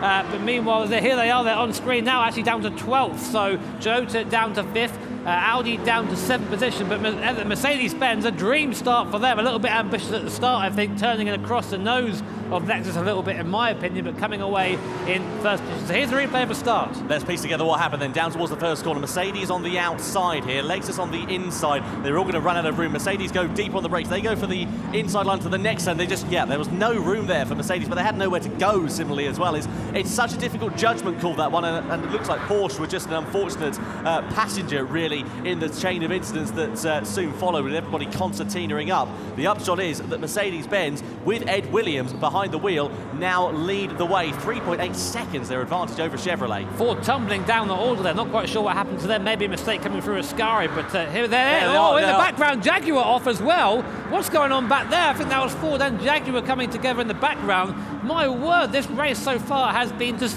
full of incidents, and somehow now we have Chevrolet in second position. Now more contact, and there it is, Mercedes-Benz given a 5-second penalty. You know, I'm not going to talk about certain other racing series where there's a 5-second penalty given out very recently, but it seems Mercedes-Benz this time on the bad end of it. And I must say, not surprising. Here's the incident with Ford. Yeah, they ran wide going into Ascari there, so they just overcooked their braking so completely. And here in Jaguar, they're going to come together. And it's Volkswagen into the back of Ford and Jaguar. There we go. Nowhere to go. Ford sending it straight into the barrier there. Again, just an unfortunate chain of incidents. Nowhere for Volkswagen to go going through that corner, and also nowhere for Jaguar either. A racing incident in its entirety there. A simple mistake from Ford, having serious repercussions for those two manufacturers as well. Yeah, Ford there cosplaying as a pinball, it seems. Absolutely just battered around there at the exit of Ascari. Such a shame to see that, but of course there is a still race going on, so we'll get back to that. Chevy, BMW and Toyota very close to the circuit. Here's Aston Martin from the back of the grid. I mean, not surprisingly, as a Hyundai and a VW come together as well, coming up to the first Lesmo. And look, there are Ford all the way down in 12th position. Well, it has helped Lexus's charge and Bruxi's charge, who is behind the wheel of the Japanese machine at the moment. They've managed to take advantage in 10th position, and there is the penalty being handed out to Mercedes-Benz then. So the 5-second time penalty does mean that they are going to drop quite significantly down the order. So the upshot is now that Chevrolet, would you believe it or not, let's not forget, in the first race of the evening, they started down on the back row of the grid, and here they are in race 3, now leading the charge at the Autodromo de Monza. And Mercedes with it all to do with just over 3 laps remaining here. That is, so I'm also hearing that Ford and Chevrolet might be receiving penalties. Look at Porsche, Jimmy, they've gone down to the back of the order as well. There you go, Chevy there have a 1-second penalty. This race has been an absolute mess so far. Everyone, it happens at Monza. You get a late braking zone, you try and chuck it up the inside, and you end up having contact. And I must say, I expect better from our drivers here, maybe just a little bit nervous. Here are our live point standings if the race ended at this moment. Lexus will still retain the lead, but only just, and that will bring Toyota back into contention. So just like that, it's wide open again, Tom. And don't forget, of course, double points in that final race as well. So it would be down, as you can see, by quite a significant margin to just 5 points at the end of that race. Now BMW are in the pound seats here because they've got the slipstream of Chevrolet, and of course Chevrolet have that 1-second time penalty that they will be serving as they come out of the second Lesmo. So against all the odds, BMW are going to be leading the way here very, very shortly, with Toyota in tow, and Lexus could be set potentially here to lose their lead. And Ford have also been given a slow down penalty there, driving dangerously post-accident, 3-second penalty for the American manufacturer. That was for rejoining the circuit in the middle of Ascari on the racing line. I mean, you can't hear me, but I'm shaking my head at the moment. That's it's pretty terrible. But anyway, penalty for Chevy, so he's going to lose a second of full throttle time, which is going to see him plummet back down the order. BMW up to first, Toyota second, Audi third. A great run for Audi. It's been a terrible race for them so far, a terrible series, I should say, this weekend, but having a bit of a break now up onto the podium temporarily. I tell you what though, Jimmy, Aston Martin, they're at the back of the grid at the start of this race. They've profited massively. They're now up into 6th position after the incidents that we've seen over the first few laps. That's some kind of a crumb of comfort considering what has happened to them so far here tonight in the Manufacturers Series. They're probably not going to be challenging for the top 5, but then again, we didn't expect them to be featuring that heavily in this race, and here they are up in 6th position. Yeah, I mean, it's good for them. I mean, of course, they're there because everyone else has been playing, being a bit silly, I should say, at this point. But anyway, we can't dwell on that and go back to the race as is. Now, BMW leading, Toyota second, Audi in third position. Now, Toyota have the tow coming down on T1. BMW go defensive, as you think you would do for the first chicane. This is probably the best overtaking spot on the track, because slipstream combined with heavy braking means easy overtaking. But oh my word, Lexus has been given a 5-second penalty. What was that for? Colliding with another car, according to what we can see on our screen. I don't think we saw that incident, though, there on screen. So I really would love to see a replay of that there, Jimmy, because I'm standing here just as bemused as you with that penalty. But it goes from bad to worse for Lexus. Then they do serve their penalty there now, and expectedly they drop to plumb last here in this race. And look at the drive Toyota gets out of the Della Roggia chicane. Are they going to think about a dive up the inside into Lesmo 1? You can bet your bottom dollar they are, but BMW shutting the door very firmly. We're riding on board with the Kiwi Cy Bishop, who is driving very, very well indeed in these Group 3 machines. He's one of the elder competitors we have here in this World Tour event, but he is showing that experience over age is proving to be a very big benefactor for him at the moment, and he is doing a really, really good job of harassing the BMW for the race lead. But also Audi have got great straight line speed as they go up the inside, and there was contact there as well. Are we going to see the stewards investigating that incident after this? You can't be doing this, guys. You can't be just banging each other's doors. It's non-contact. This is meant to be anyway, and it's just these guys are being so aggressive. Speaking of, Chevy darting to the inside, coming to the parabolic, and then getting back into line again. I was going to say, Tom, before that all unfolded, I think you've just taken yourself off size Christmas card list there. Saying it's one of the I think after calling him an Australian this morning, I probably wasn't on it, let's be honest.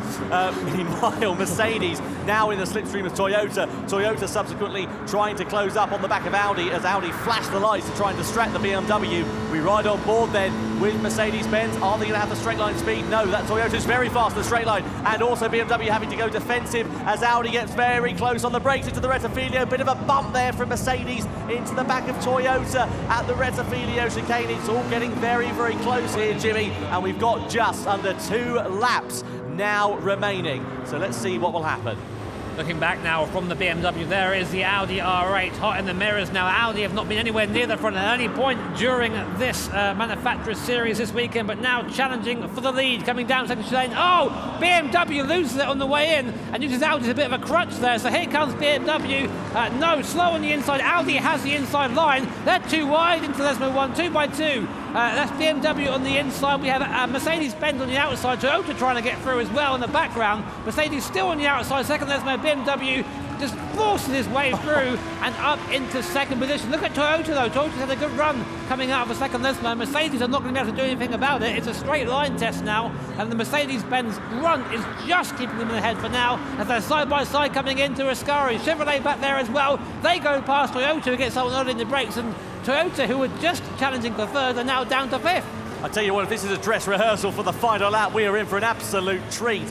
Jimmy is going to have to get his blood pressure checked after this race because there's been so much excitement, so much screaming and shouting from us here in the commentary position that there's been so much going on over the course of this race. And here are the points standings. You can see Lexus, nil points for them after this one. Their lead would be cut down to just 3 points going into the final after this race. More on that though after this one. We'll check the final point standings and see how the land lies, because here comes Toyota versus Chevrolet, and we know how fast that Toyota is in a straight line. Are they going to have the slipstream? They are, but are they going to have the room to try and move it and use that track down towards the first corner? Here come BMW on the late brakes on the outside of the Rettifilio, and they get the move done. What a move from BMW on the final lap.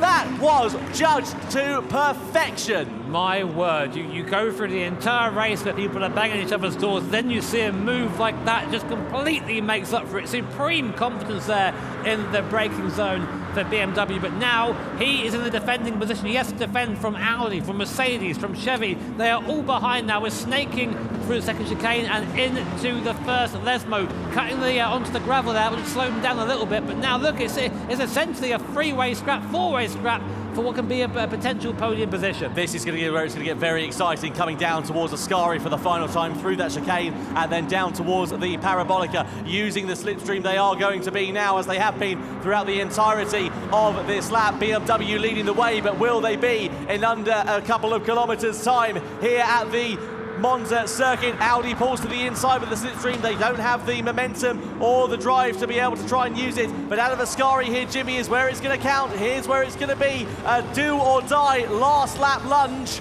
So here we go then, BMW going to the outside, weaving now to the inside, Audi in the slipstream. It's going to be a drag race down to the Parabolica, and then a case of who is best on the brakes. Audi looking to the outside, BMW just parking the car in the middle of the circuit. Now will Audi cut back? He's now right on the rear bumper. BMW very slow at the apex now, just to drive the line. It looks like BMW have this, but Mercedes-Benz in the background might have Audi, but BMW will just about hold off Audi to take the win in what will be one of the most eventful races I've ever seen at one of these live events. Well, that was absolutely tantalising. A brilliant race there from Randall Hayward, who takes the honours for the German manufacturer. And look at this battle as well between Hyundai and Jaguar to the line. Hyundai surely are just going to be able to hold off the charge of the Jaguar. It comes down to the line, and they do just manage to claim 7th position, but absolute commiserations here for Lexus, Jimmy. 12th position they finish on the road. No points for them, but let's go to an interview, shall we?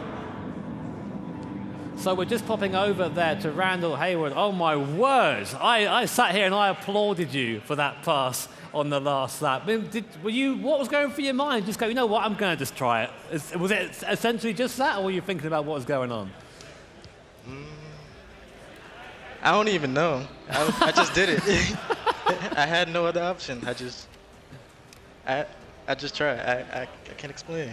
Absolutely beautiful. You had a round of applause for both me and Tom up here in the booth. And of course, that was the winning move for the race. Thank you so much for joining us, Randall. Short interview for you today, but congratulations on a great move and a great win.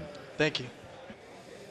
Yeah, really great to hear from Randall there. That was just an absolutely, I want to say brilliant race, but it was chaotic, I think, is the way we can describe it, the only way we can describe it. As you said, congratulations there to Randall and also to the BMW team there as well. That's put them very much into play, actually, going into this final race.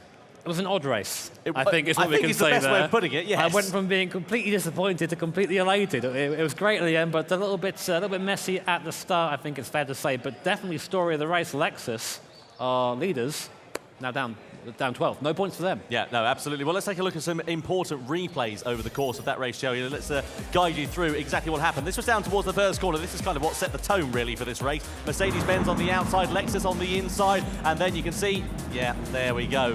Well, it's so difficult to judge that. You can see Porsche were just an unfortunate passenger, really, in the incident that followed in that. So let's wait and see what will happen then.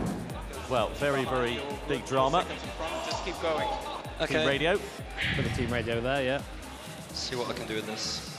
And here is another incident. This was Ford, and they actually got a penalty for this one, coming back onto the racing line through Ascari. I said it was a mistake at the time, but, well, that was just poor judgment, really, coming back onto the track. Oh, and then, yeah, well, unfortunate victims in that one were, of course, Volkswagen and Jaguar. That really put pay to what could have been a very impressive race for either of those two. A good friend of mine would say, Tom, that man was sent to the shadow realm.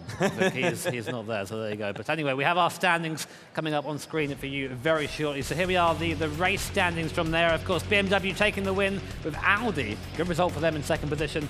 And Ed Williams recovering from the early penalty in third. And again, just to really reiterate, Bruzzi in 12th place in the Lexus. This series is now wide open going into the last race. Yeah, certainly is. Here are the point standings then going into this double points final race. Lexus lead the way, but by just 3 points ahead of Mercedes-Benz. Porsche there, very much in contention, as well as BMW, Toyota. And you can see Chevrolet, Jaguar a little bit further away, but with these double points, it's now 24 points as a maximum for your race victory. Any one of the top 5 manufacturers could win this, couldn't they? Realistically. Yeah, definitely. I'd say who would you fancy, but I think that would be a little bit based on that race, it's so yeah. difficult to predict, isn't it? That's the thing. Definitely. But we're going to pop over now to Julia and get a nice update from her.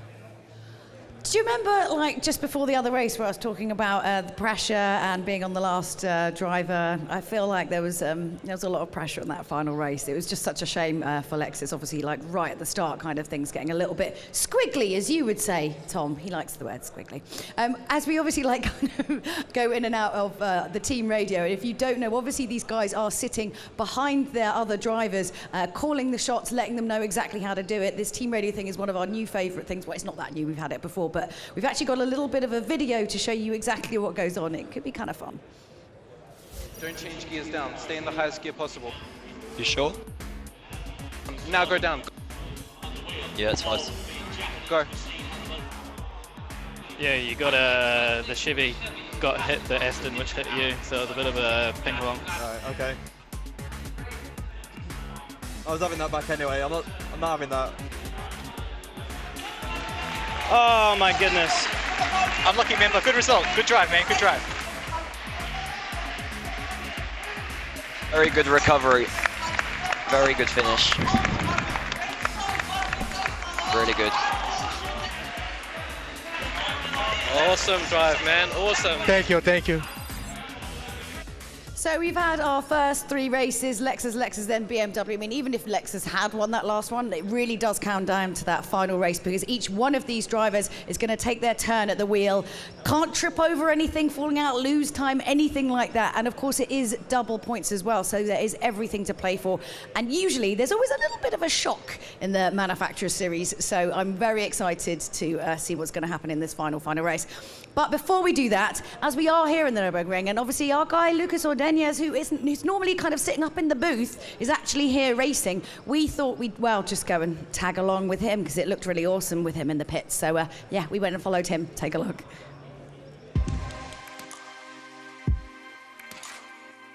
My connection with Gran Turismo started since a kid. I was a really passionate Gran Turismo gamer. It became more professional when my life completely changed in 2008 when I won Gran Turismo, the GT Academy with Nissan, a competition that, you know, turned myself as a virtual gamer to a professional race car driver.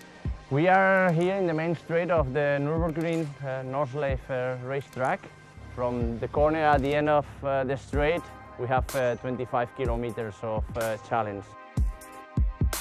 My name is Nicholas Königbauer. I'm the team manager of Valkynos Motorsport. Sometimes I'm saying I'm a kindergartner to keep everything aligned, that everyone is running in the same direction.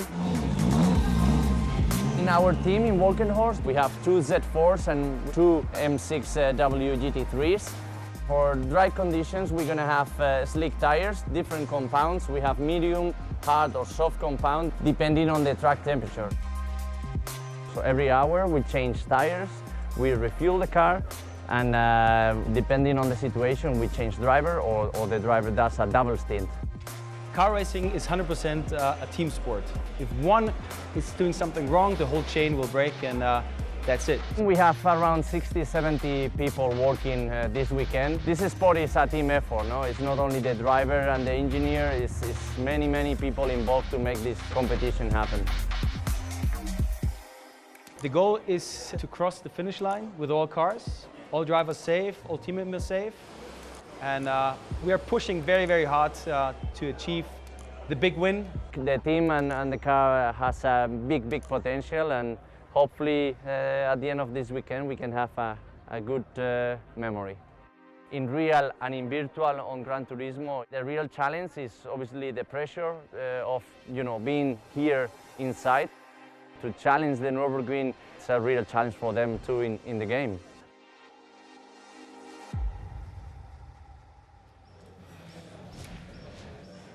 Well, nice to hear from Lucas Ordonez there, and he also got a haircut for us as well. That's lovely, isn't it? I tried to convince him to take me for a lap earlier. He walked away. Yeah, no passenger seat, no passenger seat. So you can see the commentators. There's 7 different languages of commentary we have here, and they're all waving to us from their various commentary positions. Well, I tell you what, Jimmy, it's been so frantic, so hectic. Shall we have a look at the point standings after those first 3 races in the Manufacturer Series? Here is how the land lies. Yeah, definitely. So if you just joined us, Lexus, who had a great start, did not score in the last race, meaning that they do lead, but only by 3 points from Mercedes-Benz, with Porsche in 3rd position. Now, I think realistically, BMW and Toyota are still within a shot of winning this, but of course, next race is double points, so that whole leaderboard can look entirely different at the end of this next race. So difficult to predict, but who would you put your money on if you were a betting man now? You know what? I'm going to say Mercedes-Benz. They've been consistently strong. I mean, they had a bit of a bad showing in the first race, arguably down to 1 mistake, but I think the talent is there, and I think if anyone's going to do it, it's going to be Merc. Well, you can see the circuit behind us, Nürburgring 24-hour layout, so a nice easy challenge for these drivers to contend with. Just the casual 174 corners per lap. Group 3 machines, racing hard, medium and soft tyres. 5 laps of this circuit, fuel consumption rate of ×2, 5 times tyre wear, and this is our first and only race in the Manufacturer Series where we have driver changes. So each team, each manufacturer has 3 different drivers, and they must use each one of their drivers and also each one of the tyres. So let's have a look, shall we, at the tyre and fuel strategy of this race. Here we go, Jimmy. What do we reckon to this then? Now, of course, our competitors must use each type of tyre at least once, so you can see kind of the benefits and the bad points of using each tyre. The racing hard tyre will last you 3 laps, but it'll be approximately 11 seconds slower than the racing soft tyre, which will last only 1. Now, we've seen in previous events that if you can make the racing soft tyre last, you're in for a good shout. So I think those who are kind in their tyres around here will be the ones to look out for at the end. Well, let's see what will happen in terms of the fuel strategy then, shall we? You can see 5 laps, a tank capacity of 100 litres with these Group 3 machines. You can get around about 3 to 4 laps out of a full tank of fuel, and you can see 3 litres per second, so around about 25 litres is going to be needed during the pit stop over the course of this race, so they'll be changing tyres more than once, but only doing 1 fuel stop. Yeah, definitely not a case of just get in the car and drive. Lots of strategy involved, but we're just waiting now to get into our final race. Here comes, ladies and gentlemen, the final for the Manufacturers Series here at the Nürburgring.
So you can see the grid then here at the Manufacturers Series for the final. You can see Mercedes-Benz there in 3rd position with Ed Williams, who will be the starting driver at the wheel. Chevrolet with Kim Long-Lee, the driver from Hong Kong, in the Corvette. Then we have the 3rd row of the grid, Aston Martin with Angelo Schute at the wheel to start. And alongside him, it's Yamanaka in the Toyota GR Supra Racing Concept machine. Healy is behind the wheel of the Hyundai in 7th position, and alongside him, it's Leach in the Jaguar F-Type Group 3 machine. Heading further back down the grid, we have Adrian Carrazza in the Porsche. He'll want to be doing good things on the manufacturer's home turf, ahead of Cortina, also on the manufacturer's home turf for Volkswagen here. Ford with Danny Solis at the wheel, the American driver and the American machine. And alongside him, it is the Lexus. They start down in plumb last position, let's not forget, after their disappointment in that last race that we just had. So you see there on the tyres being selected by our guys in the car, Lexus going full attack. They're going to try and get as many positions as possible on that first lap. Now with this new rolling start procedure, the cars are a lot closer together, which means that while we usually see a procession down at T1, this time it's going to be a battle down into T1. Now, we're using the Group 3 cars here today, very similar to the top class being raced here at the Nürburgring 24 hours. And you can see that Volkenhaus car actually being driven by our very own Lucas Ordóñez in real life. Yeah, really excited to see how Lucas will get on in the 24-hour race that will be taking place here. You can see fully fledged race cars equivalent to the FIA's GT3 class, wider bodies and aerodynamic improvements. But the focus, though, is on the start of the race. BMW on home soil here at the Nürburgring lead the way as we get ready to get it underway. The 2019 World Tour 2 Grand Final for the Manufacturers Series is underway as we head down towards the first corner at the Nordschleife here. Who will get the lead? Will we see any changes in position? Mercedes looking pretty menacing there in 3rd place, and also you can see Audi going towards the outside, Mercedes on the inside as BMW try to defend their lead in towards turn number 2. Keep it nice and clean here, lads, as Chevrolet getting very close, and also Aston Martin there on the inside. And BMW get tagged by Audi and lose their race lead on the opening lap. And a penalty there for BMW, I think, for going off the track, maybe going consider the corner cut there, but a disastrous start there for BMW. Audi for now taking the lead, Aston Martin 2nd, Chevrolet up into 4th position in the background, and this is manic. And now this is what you want to be doing. You want to be trying to get yourself into a position that you want to be in going into the Northern Loop. It's very hard to overtake once you're off the GP circuit, so everyone now frantically trying to get by the guy in front of Toyota there, pretty much pushing the BMW along, but that 0.5 of a second penalty will not be served until we're right the way around, the rest of the lap on the start of the Dottinger-Hohe, and BMW a little bit wide there coming out of Schumacher S. Door-to-door contact between them and Toyota. Toyota looking to the outside BMW the right line on the inside though, and maintain their third position. Well, that is a disappointing race start there for BMW. They are down in third position, and with that half-a-second penalty there, as Jimmy said, for corner cutting. Been a disappointing start here also for Mercedes-Benz. They were challenging potentially for second position down to the first corner, and they now find themselves on this first lap down in sixth position after the space of only a few kilometres of this Nordschleife circuit. Now on to the Northern Loop, the 24-hour layout circuit begins as they go through the left-hander for the first time out of 5 of asking, and this is where we should be expecting the soft tyres to come into play very nicely here, Jimmy. The likes of Toyota, who are on the soft tyres, they're going to be wanting to make very good progress in the opening stages here, but unlike, or very much like I should say, Lexus, the sister manufacturer to Toyota, they've not made any ground at all off of the start. Tell you what, Tommy, Yamanaka and soft tyres, name a more iconic duo at the Nürburgring. He is going to be absolutely sending that car at every opportunity. We know how aggressive that Japanese driver is. The Italian commentators, as I've said before, refer to him as the samurai. So let's see what he can do here today at the Nordschleife. He is now deep in the slipstream of the BMW. You might have a look up the inside here in the fast right-hander. Coming up the Flugplatz now. You see full throttle there, looks to the inside. He thought about it, didn't he? I think he thought better of it at the last second. He's now going to try and maybe get the toe down the hill and try something at Dierenberg. Through the left-hander they go then, over the brow of the hill, and this is such a quick part of the lap, isn't it? It's so much one at a time through here because you've got to slam it on the anchors in a very few moments' time as you go through the left-handed kink, then into the very, very slow right-hander by comparison to that left-handed kink that precedes it. Down into the right-hander they go, no changes in position thus far, and these medium compound of tyres seems to be working for the top 3 manufacturers of Audi, Aston Martin and BMW so far. Toyota not able to mount any charges, not able to find their way past. Lexus, meanwhile, a bit of a different story. They have managed to get the better of Jaguar and Ford. Yeah, Lexus making up like other places down the bottom of the field too. And the thing is, Toyota and Lexus both need to be making the most of those soft tyres. They're only going to have a lap, maybe 2 at the most on them if they really push the tyre. But if you're spending all that time behind someone slower, you're just wasting that tyre compound. So we'll have to see if Yamanaka can do anything with the soft tyres on that Toyota. Meanwhile, it's Audi leading, coming now into the middle sector. Very easy to go wide to this corner and dip a wheel on the grass, and we saw a little bit in qualifying earlier on, but everyone getting through there in one piece this time, exactly, I could say. And of course, what Yamanaka's probably thinking now is, okay, right, the guy in front's got a 0.5 second penalty. I can pass him easy coming onto the back straight as long as I'm close to him. Yeah, absolutely right, as you say there, Jimmy, and we know how fast that Toyota is in a straight line there, regardless. Looking at Audi, the race leaders, who are coming under ever more pressure from the Aston Martin team at the moment. Just to remind you, the Aston Martin in this first phase of the final is being driven by Angelo Schut. Meanwhile, on board the Audi, or driving the Audi, I should say, at the moment, is actually Martin Grady, who is doing a good job. This is the first time he's led a race in the World Tour for quite a significant amount of time, and good to see him fighting and also holding his own in the Manufacturers Series at the front as things stand. A little bit wide there for BMW. Is that going to allow an opportunity for Toyota? Again, still too much of one at a time through here as we get ready to come in toward the right-hander. We heard the team radio with Martin Grady earlier saying, I'm not having that. I'm not having that. And this is him trying to now repay, I think, the unfortunate circumstances of the race he was in earlier on. Now, Aston Martin, we know this car has an absolute beast of an engine underneath their bonnet. V12, look at the straight line speed.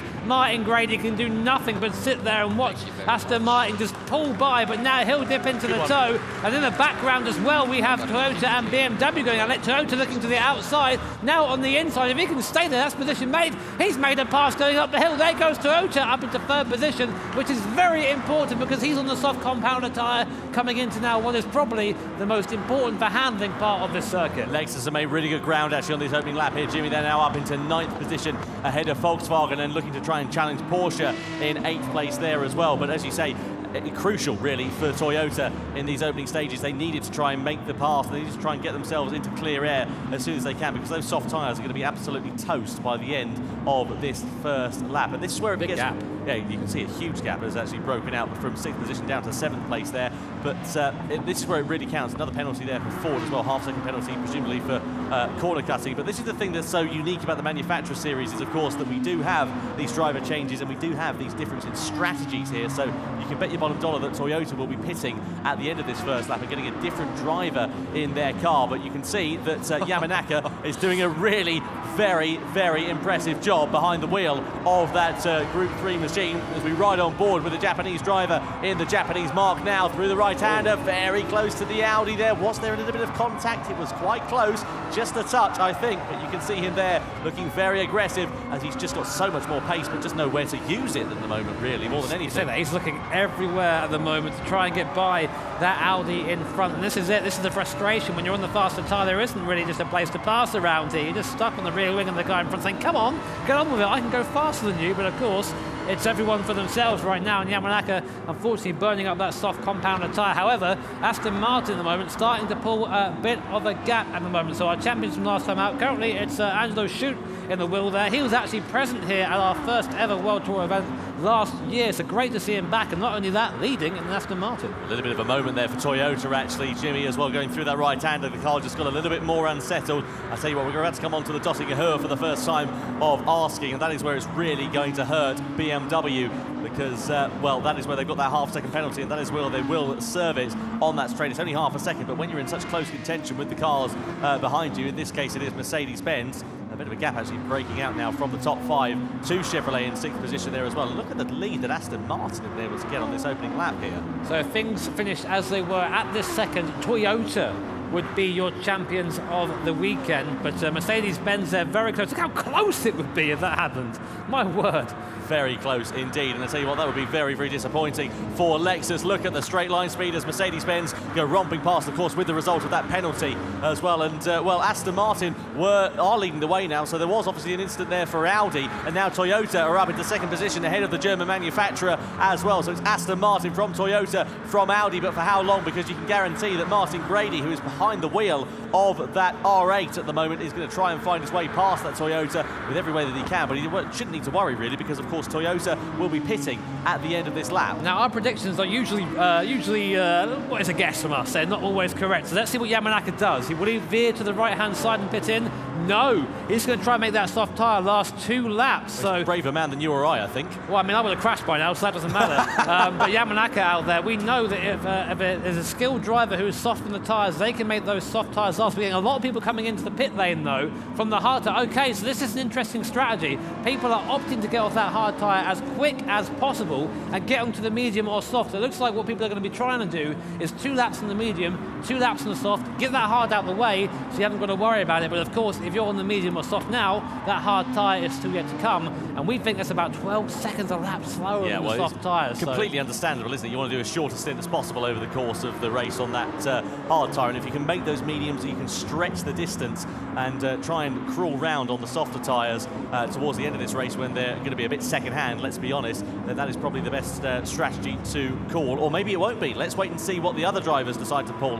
Either way, all drivers now out on track are either on the medium or the softer compound of tyres. The 4 manufacturers towards the back of the grid, Porsche, Hyundai, Jaguar and Ford, have now all pitted. You can see Aston Martin versus Toyota is getting pretty close here as well. What Yamanaka is trying to do is get ahead of Aston Martin before getting on to the Nordschleife proper. At this point, it's not looking like it's going to happen. It's a fast chicane coming up, and it's not really an overtaking spot, but we've seen people send it on the corner after that. He's looking up the inside. He's letting the Aston Martin driver know, hi, I'm on your mirrors, look at me, don't look in front. But the thing is now, if Yamanaka can get by Aston Martin and then send it through the Nordschleife, he can probably end up with a decent lead. But of course, he is on older tyres, and those soft tyres are only going to fall away from him now. Well, let's see what will happen. It's going to be very, very exciting indeed and very unpredictable. We just saw on the left-hand side of your screen Angelo Schut, the driver who is leading the way. This is the live points ranking on the right-hand side of your screen there as well. At the moment, as things stand, it would be Toyota who claimed victory in the Manufacturer Series here tonight. Given the dominant performance we saw with Lexus in the first 2 races, I could not have predicted that in any way, shape or form. As it stands, Lexus would finish down in 4th position, but still a long way to go in this race. We're only on lap 2 out of 5 here at the Nordschleife. As we come over the brow of the hill in towards this flag put section in a few moments' time, let's see whether Toyota are going to be able to do anything, because it's just so close, isn't it? And it's just so much one at a time through here. There's no room to try and move, even if you've got a pace advantage. And speaking of a pace advantage, Mercedes-Benz are looking very much quicker than their compatriots of Audi as things stand. And here comes Toyota trying to find their way through against Aston Martin, and Yamanaka does find his way through against Angelo Schütz in the Aston Martin and into the race lead. That was a great move there from the Japanese driver, and that is exactly what he needed to do, to get clear track out in front and hold up that Aston Martin whilst he's on those softer compound of tyres. He just carried the speed there. I think he kind of felt that out on the lap before when he was following the other cars down the hill and said, yeah, I can do that. So now he's passed. Now this is absolutely crucial for Yamanaka in that Toyota. He needs to get as big a gap as he can now on that soft compound tyre. He does have an advantage on the tyre in terms of the peak grip. But at this point, the soft compound tyres are going to be quite worn, and he's maybe struggling in some of the slower corners, but already putting out a gap to Aston Martin and Angelo Schütz there. So maybe this is a masterstroke from Toyota. We'll have to wait and see.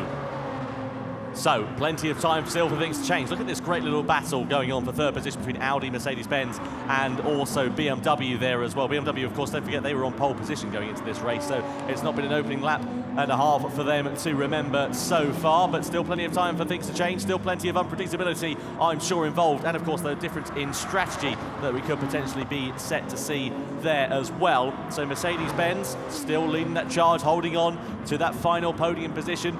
Be interesting to see whether these guys do decide to pit at the end of this lap on the medium compound of tyres, or whether they'll try and go another lap. Because, of course, don't forget, they've got to have 3 driver changes and 3 different compounds of tyres. All of them have got to be used. The idea, I think, is to, again, get off a slower tyre, as I said earlier, as soon as possible, which a lot of drivers have already done. And perhaps get the driver who maybe is struggling to pace out the car out as quick as you can. It's quite a hard decision to have, quite a hard discussion to have, sorry, with someone saying, right, okay, who's faster, who's slower, because of course a lot of these guys are very competitive, but that's what makes a good team play. We say, you know, listen, I'm struggling a bit around here, I'll do the one lap and get out. That can be just as valuable in some circumstances as the guy is going out there and hot lapping. But you're seeing now, we've got picture in picture. There Yamanaka is Yamanaka looking very focused. Very interesting driving style from Yamanaka. You're going to see he makes a lot of very micro movements, a lot of little mini corrections there. Meanwhile, in the background, Mercedes-Benz trying a lot on Audi. The Audi's struggling a bit in the straight line, it seems, and Mercedes-Benz just rings it around the outside. Thank you very much. Is the BMW going to try and do the same? I don't think he's got enough room to do that. But now Audi's in the tow as well, so he might try and come back at him coming into his fast left-hander. Dives to the outside, then to the inside, but it's just very much one of rest through here. So Audi down to 4th. So then, exciting racing taking place. BMW looking pretty menacing here as well. They're trying for the inside line. They're trying to take a different part of the track to Audi to put their car in such a position to try and muscle their way past. They're not quite close enough at this stage. They're coming in towards the carousel for the second time of asking, and this surely at the end of this lap is where we're going to see those pit stops start taking place. You can see the Mercedes-Benz there in third position, just pulling out a couple of car lengths here to Audi as they get a little bit sideways, a bit squirrely coming out of the carousel section. And will that allow BMW to try and launch a move perhaps in towards this next sector of the lap? Now, it's worth noting that we actually have the driver schedule here in front of us right now. So right now in the BMW, we've had no driver swap as of yet. So that is Aguila in the car at the moment, and he's going to be then switching over to Randall Haywood. He gave us that fantastic overtake we saw earlier on at Monza around the outside of T1, and then he'll be passing over to Tapia as well. So that was decided before the race got on, as well as probably tyre strategy. You can see how much Martin Grady is struggling now. The tyre wear on that mid-engine Audi, I think, really now coming back to bite the British driver. The rear end of that thing, it looks like it wants to try and escaping at every possible opportunity, doesn't it? Yeah, just riding on board with Raul Aguila there, who is in the BMW behind, the leading driver for that team at the moment. And, well, he is looking pretty calm and pretty confident. All of these 3 cars that were battling for third position, that's now essentially become a 2-way battle for 4th place, are on the medium compound of tyres. Different tyre compounds, though, for Toyota versus Aston Martin. Toyota on the softer compound of tyres. And let's not forget, of course, they are going to be looking very, very second-hand at the moment. It's important to note that Toyota have not really pulled away from Aston Martin. The gap is still hovering around half a second. The thing is, as soon as there's a straight, Aston Martin,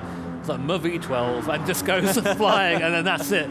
Catches back up again to Toyota, which relatively is better in the corners, but not quite as quick on the straight lines. But you see Mercedes now, after getting by the Audi, is putting away quite a big gap there. So I think very much Grady being the cork in the bottle in the midfield at the moment, but still holding on to 4th place. Of course, coming on now to the incredibly long back straight here. I think it's somewhere quite far over a kilometre, this straight here. So very easy to get into the tow and slipstream somebody.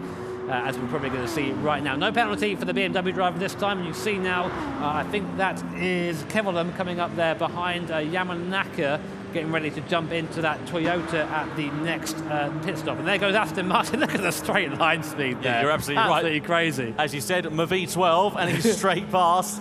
Toyota, the good saving grace for them is they have the slipstream to try and not lose too much time and allow Mercedes-Benz versus BMW to close up. Meanwhile, BMW versus Audi are still going side by side down the straight. Driver changes ready to take place, as we can see here. Lots of drivers getting ready to jump into their respective cars. Volkswagen, I can see, also Corvette looking ready to change.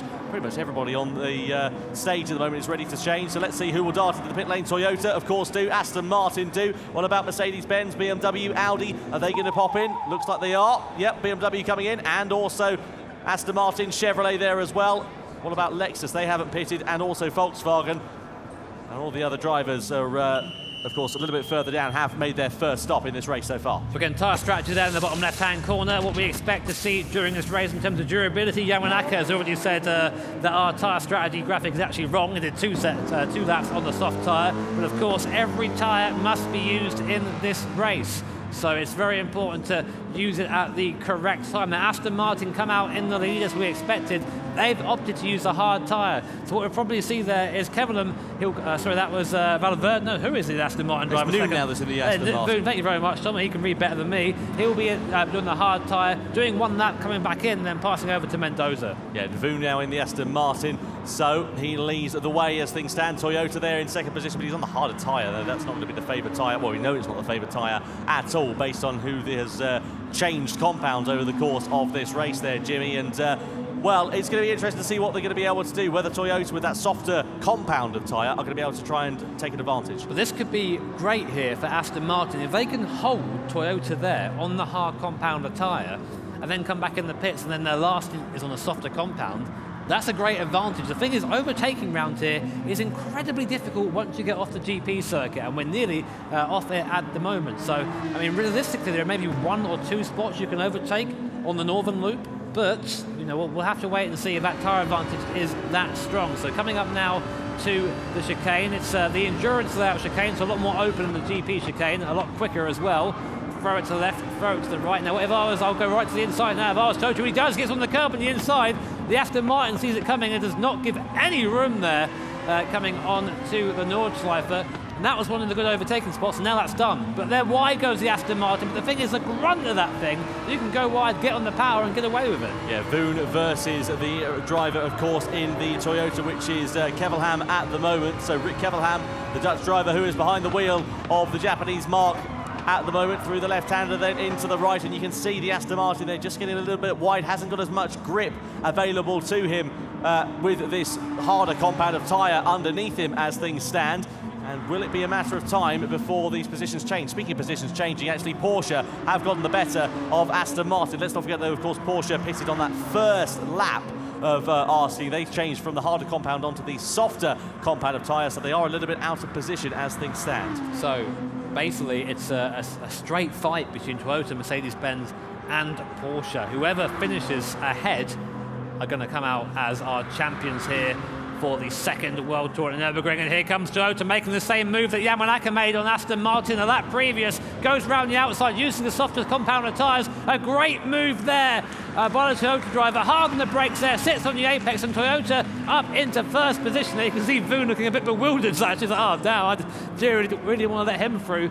And now it's all on Kevelam. He needs to make as big a gap as possible over the course of this next lap if it has any chance of coming back out in the lead when they pit in next lap. Now, of course, Mercedes-Benz in third position. We have Valverde in the car for them, the Costa Rican touring car driver. What can he do? Can he maybe pull up to the back of Aston Martin and try and get through? We'll have to wait and see. Lovely picture-in-picture we just saw a couple of moments ago, the difference in driving style between the Toyota and the Aston Martin. The Aston Martin far more nervous on those tyres, it has to be said, on that harder compound. And as such, the Toyota looking a little bit more at home on the medium compound, a little bit more grip underneath Kevelam at the moment. And you can see that grip is turning into a second advantage, so 1.2 seconds it is, and increasing almost corner by corner for the Japanese manufacturers things stand. They're in a very, very positive position here, Jimmy. Very positive indeed. It's kind of hard to see what could go wrong for Toyota at this point. Though saying that, maybe I shouldn't say that as a commentator. I think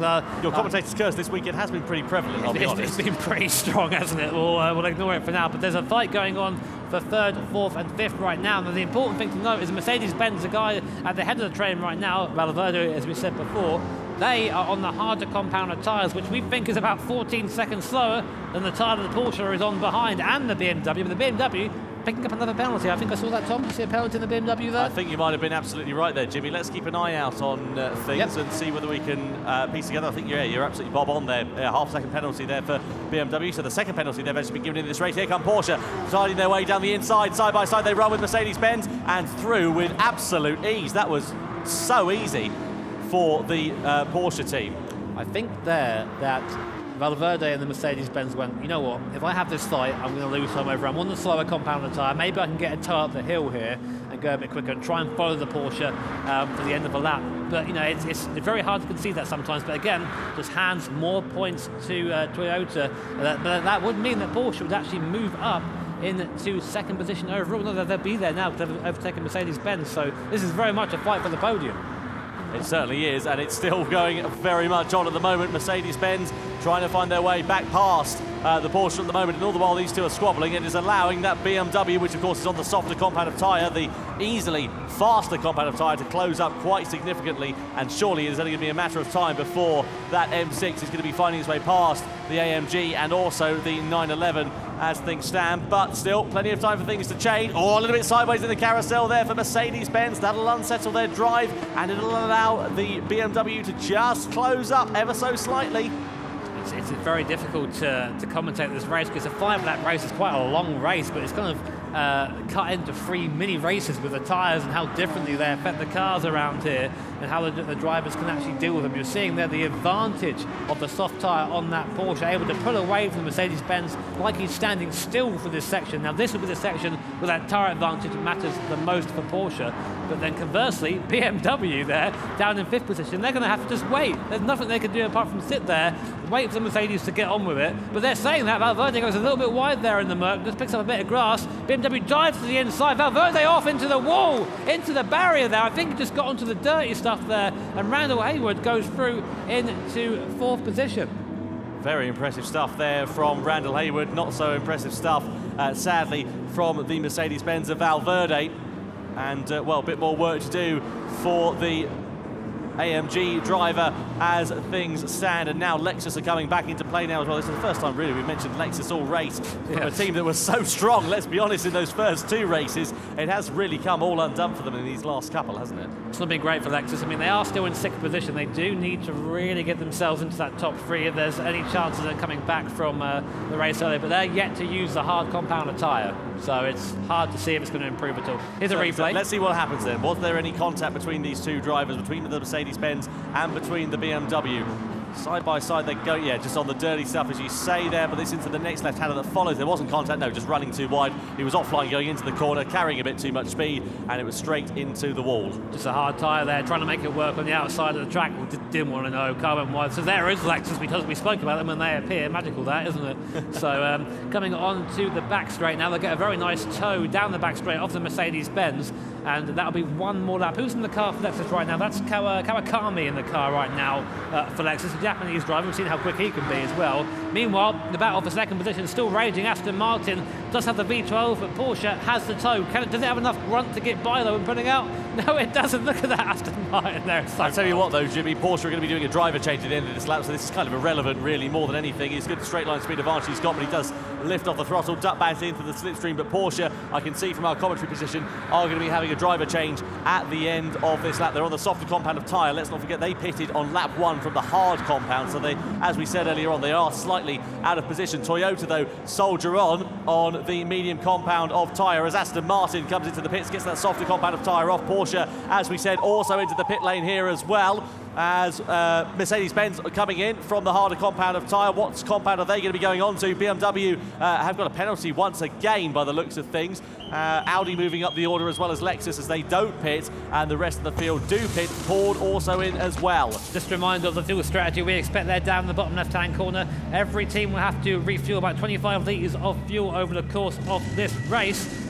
And out we go then. So some teams, that's the last pit stop. There'll be a couple more pit stops on the final lap. But Aston Martin coming out in 7th position now, Mercedes-Benz in 6th, Porsche in 5th, and now a whole host of new drivers and tyres to contend with. So again, Mercedes-Benz, one of the teams who are in with a shout of winning this thing outright, as are Porsche.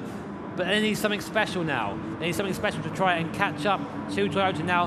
Bear in mind, Toyota, while they do have a 9-second gap right now, they have still to use the hard compound of tyre, which will be on the last lap. And we think that hard compound of tyre is about 14 seconds or so slower, about 6 seconds slower than the medium tyre. So there's a big chance here Toyota might be caught. And they've also got to bear in mind Jimmy pit as well, crucially, haven't they? So there is going to be that to factor in, which is going to add about 15, 16 seconds or so onto this race distance for that team in total. Meanwhile, here are Porsche coming under threat from Mercedes-Benz. Mercedes trying to find their way past. Aston Martin also involved. Porsche defend. Mercedes go towards the outside. They'll have the inside line for the next left-hander, the next right-hander if they can follow it. They can't. Porsche do defend their position, as Aston Martin very much coming into play now as well. We know how fast that V12 Vantage is in a straight line. Is he going to find his way through up the inside? Well, he's got the inside line. He's trying it. Here comes the Mercedes as well, as they're going to nearly be running 3 wide into the chicane. This could nearly end in tears, but they do all keep it relatively sensible. And the positions keep the same, but a little bit wide there on exit from Aston Martin. Bit of opposite lock for them. And you can see that Mercedes-Benz were looking to pounce very much. Bit of a biff there from Aston on Mercedes-Benz, I think. There you see the Mercedes-Benz driver catching the oversteer. I think that's now Cody Lutkowski in the car to the end now. So but the thing is, again, Porsche corking the bottle was in the medium compound of tyres. It was going to be slow around the entirety of its lap, and both Mercedes and Aston Martin on the soft compound. Look at them. Let us by. We need to get going. But of course, Porsche has no obligation to do that. And seeing that, Lexus now in the position they're currently in, I think they still owe a stop though, would be second, but still all to play for.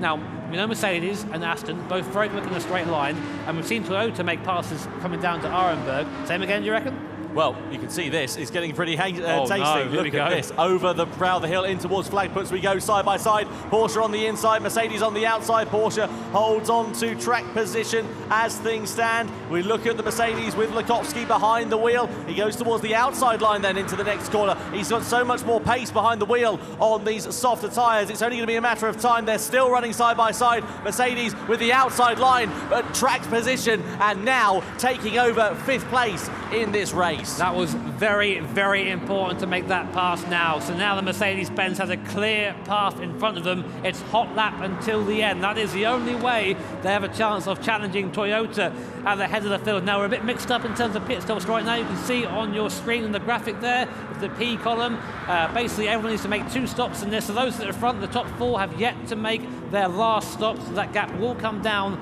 at the end of this lap. So Mercedes-Benz now, Tom. What can they do from here? They've got about 11 seconds or so to catch Audi. I mean, and that's with a pit stop in hand. Yeah, absolutely. What do you reckon? I don't know. It's so difficult to call, isn't it? I mean, we know how quick Lutkowski is when he's got clear track in front of him and how quick and consistent he can be as well. If he can put in the laps of his life at this moment for the Australian, then he could be in with a good chance. But we have seen a couple of uncharacteristic errors from him here this evening as Aston Martin sending up the inside of Porsche and get position. They're nearly side by side. There's contact between them and Aston Martin are into the wall. Oh, that was totally unnecessary there from Porsche. I can tell you what, I can see a penalty being handed their way from race direction. 100% on the Porsche that. You can't just drive into someone once a move. I mean, Aston, a little bit of a send, I think it's fair to say, but the move was made, the door was open. You can't just drive into someone like that, and that's a real shame for Aston Martin. They were showing such promise there, and that's their race. So I think their opportunity for podium out the window. Got the incident under investigation. No surprise there whatsoever. Let's wait and see what the penalty will be. Let's see and piece that together here, Jimmy. So here we go. Then coming down the hill, Aston Martin sees a gap, goes up the inside. Moves made at this point. He's on the outside. Just drives into the side of him. You can't just drive into the side of someone like that. What do you expect to happen? Yeah, it's so disappointing that really, and that's put pay to what was a very, very good fight. You can see a penalty there also for Audi for one reason or another. That must have been for exceeding track limits. We'll keep an eye on that and see why that was. But this is how the point standings would be if it stays as it is. But there's still, of course, positions to be changing and final pit stops, as we mentioned earlier on, to be made there as well. 11 seconds is the advantage nearly for Toyota now out in front. But don't forget, they have got a pit, and they are going to be on the slowest compound of tyre at the end of this race. Here at BMW, just coming in towards the carousel, closely followed by Lexus, just a couple of seconds down the road. 3 seconds, in fact, down the road are Lexus between BMW. I'm calling it now, Tom. Mercedes-Benz are the one to watch. They're 5 seconds already over Porsche after overtaking them earlier on this lap. Cody Lukowski is on a warpath. He's got a clean track in front. All the guys ahead of him need to make a pit stop, and he's going to have the tyre advantage. So this manufacturer's final race, again, every time the manufacturer's, Tom, it comes to a fantastic crescendo at the end, and the next lap is when we're going to find out who is going to be where. So here is Toyota right now. This is it. You have to make the best laps of your life at this point if you're driving that Toyota. You're coming in the end of this lap, handing over the car, putting on the slowest compounder tyre, and that falls down to Cy Bishop. He has to handle that car to the end with that hard compounder tyre. Yeah, you don't envy Cy Bishop in any way, shape or form at the moment. We know how much of a good driver he is, though. Let's see whether his defensive driving is going to be up to the task, because that is what he's going to need to do with all of his might. He gives us a bit of a yeah, not so sure on that one, we'll actually. He gave me a thumbs up and then it changed to actually I'm not sure about that. Yeah, maybe not. Of course, see we have faith in commentators down the left-hand side of your screen here as well. Yeah, of course. Great to have so many different nations here. It means that this isn't just an English show. It's very much a show for everyone who tunes in, and pretty much echoes the driving is for everyone slogan at the start of GE Sports. It's great to have so much accessibility, I think, for this. It certainly is. And, well, the commentators, we know we just saw a bit of a wave there from the Japanese guys of Nakajima-san and also Yamada-san there as well. Here at Team Mercedes-Benz, though, it's Lukowski running to the end, and to see a slowdown penalty being given there for Porsche, Jimmy, that was for the incident that we saw, of course, with Aston Martin, plus 2 seconds that they will have to serve coming on towards the Döttinger. Completely not surprised to see that. Now, this is interesting. Mercedes-Benz is now catching Audi now. Please bear in mind, that gap was about 12 seconds at the start of this lap. That's how fast Cody Lukowski is winning this car right now. I think it's a bit academic though, Jimmy, because 1.5 seconds is penalty, so he's going to find his way past with relative ease going on towards this Döttinger. But regardless, that gap that he shrunk down is so impressive. Well, I was thinking that maybe he'll get a bit of a toe down the straight, but this penalty actually goes against Lukowski. He wants to try and get by as quick as possible. He should be good though. So you see now, coming up to the penalty line, slowing down the line, filling up. When that fills up, off the throttle for 1.5 seconds, and there you go. Cody pulls out of the slipstream, and this is it now. The charge to the end. Oh my, I'm looking forward to this. There's so much tension, isn't there? This is going to be absolutely incredible. The fate of this Nations Cup rests on Cody Lukowski and the Mercedes-Benz team. Toyota pitting in. Toyota coming in the pit lane, then Cy Bishop gets into the car for the final stint, puts on the hard compound of tyre. I think a little bit of fuel going into that car as well for the end. Let's see where he comes out in comparison to Mercedes-Benz. Now, bear in mind, Cody, I think, is going to be behind these guys when they come out the pit lane, but he's going to have a tyre advantage for the course, as we say around here. It's so hard to overtake, so it's got to be aggressive, it's got to be firm, and Mercedes-Benz it's going to be close though, Jimmy. Well, here we go. It's going to be very, very close, isn't it, going down towards that first corner. Here comes Toyota, but where are Mercedes-Benz? Are they ahead? Are they behind? Let's wait and see for a wider shot. This is close. Toyota are still ahead. They are still in the race lead by the looks of things. And importantly, Mercedes-Benz are in second position and 10 seconds down the road. Now, we think the hard compound is about 13, 14 seconds slower than the soft compound tyre. The gap is less than 10 seconds. It's all going to come down to this. Where will Cody, and I'm very sure Cody will catch Cy in the Toyota, where will he catch him? Will he be able to get by? That is the question right now. So it's all down to the Australian driver. He's driven so well this weekend across all tour events. A driver we think who does better at the live events he actually does in the superstar races. It's all on him right now. Can he handle the pressure? Well, the thing is as well, you've got to bear in mind, even if he doesn't find his way past, as soon as they get onto the Döttinger, he's going to have more tracks, he's going to have a bit more straight line speed. But it's such a tricky one, isn't it? Because, of course, then you've got the straight line speed of the Toyota, which isn't slow in a straight line either. So it's a case of, well, first of all, can Toyota defend? Can Cy manage to hold on to that gap? It's come down quite significantly even over our last few parts of this GP circuit, Jimmy. It's now down to 7.3 seconds and decreasing almost corner by corner. So a second and a half already as we get through the GP circuit, and more importantly, this is going to be defined on track. The winner of this race will win the series here at the Nürburgring. So there's only a point in it as it stands now if the race finished with Toyota in first and Mercedes in second. But when those if those places, I should say, if they switch, then Mercedes-Benz will win the race and win the series. You can't ask for a better finish if we get that. I always think the winner of the last race should be the winner of the series. But anyway, here we go. Gap now down to less than 7 seconds. Here comes Cody. Yeah, he's certainly coming. He's got great pace, great consistency as well. This softer compound of tyres. There is so much tension in the air here at the Nürburgring for this World Tour. Manufacturers Series final. It is going to be so close, this. And we know in motorsport, getting close is one thing, but getting past is quite another. How good is Cy Bishop's defensive driving going to be? We ride in cockpit with Cody Lakowski. Look at the smoothness of his steering wheel. That's exactly what he needs to be on this softer compound of tyres. They're going to be pretty second-hand by the end of this lap. However, he is doing a really good job of holding on to this track position so far, and also decreasing that gap down, just being smooth and trying to keep that tyre life as much up as possible. Regardless of what happens in this race, it's been an absolutely great recovery from Mercedes-Benz after that first race at St. Croix, where Valverde found himself off the circuit and down the order. A great race at Monza, and now maybe finish off here by Cody Lakowski at the Nordschleife. We have about half a lap to go here, and it's anybody's game. The gap down to 5.4 seconds. It won't be long until we can see Cy Bishop in the Toyota up the road. Let's see if we can see him coming down the hill to the compression. There he is, just going off in the distance, and for the first time in most of this race, Cody can now see the car in front of him. That's just going to give him extra motivation. It certainly is. Well, this is very close, very tension-filled. Toyota there with Cy Bishop, the Kiwi at the wheel, defending for all of his might. They're in the same shot now. It's closed down. It's now less than 4.7 seconds almost between these two drivers, between these two manufacturers. The winner on the road will be the winner of this Manufacturer Series final here tonight in the World Tour. Going through into the left-hander, just over 3/4 of a lap to go here at this Nordschleife circuit. I tell you what, this is going to be absolutely nail-biting, and it's just decreasing. Look, he's pulled in half a second over the last 3 corners, Jimmy Heslakowski. So much, I'd rather be the hunter than the hunted at this point. You see literally the sides rigs are right next to each other. I love that. Yeah, they're right next to each other in the rigs as well. Probably not even daring to set a glance over at their monitor, very much focused on what they're doing. It's been an absolutely fantastic race from Toyota and Yamanaka and Kevelum to put the car in this position, but now it's just a fist fight on the circuit, and it's between Cy Bishop and Cody Lakowski. The gap now down to 3.5 seconds and decreasing all the time. That Mercedes-Benz is very quick in the straight line as well, so it's gaining in the straights and in the corners, but I don't think it's going to be close enough to pass, maybe before the Dottinger-Her. But bear in mind, when we get there, it's just a chess game. It really is, yeah. You're absolutely right. It's position. You don't want to be in the position where you're having to defend going onto that Dottinger Hill, but then in another respect you do, because you have the slipstream of the guy who gets past you. So it's now down to under 3 seconds.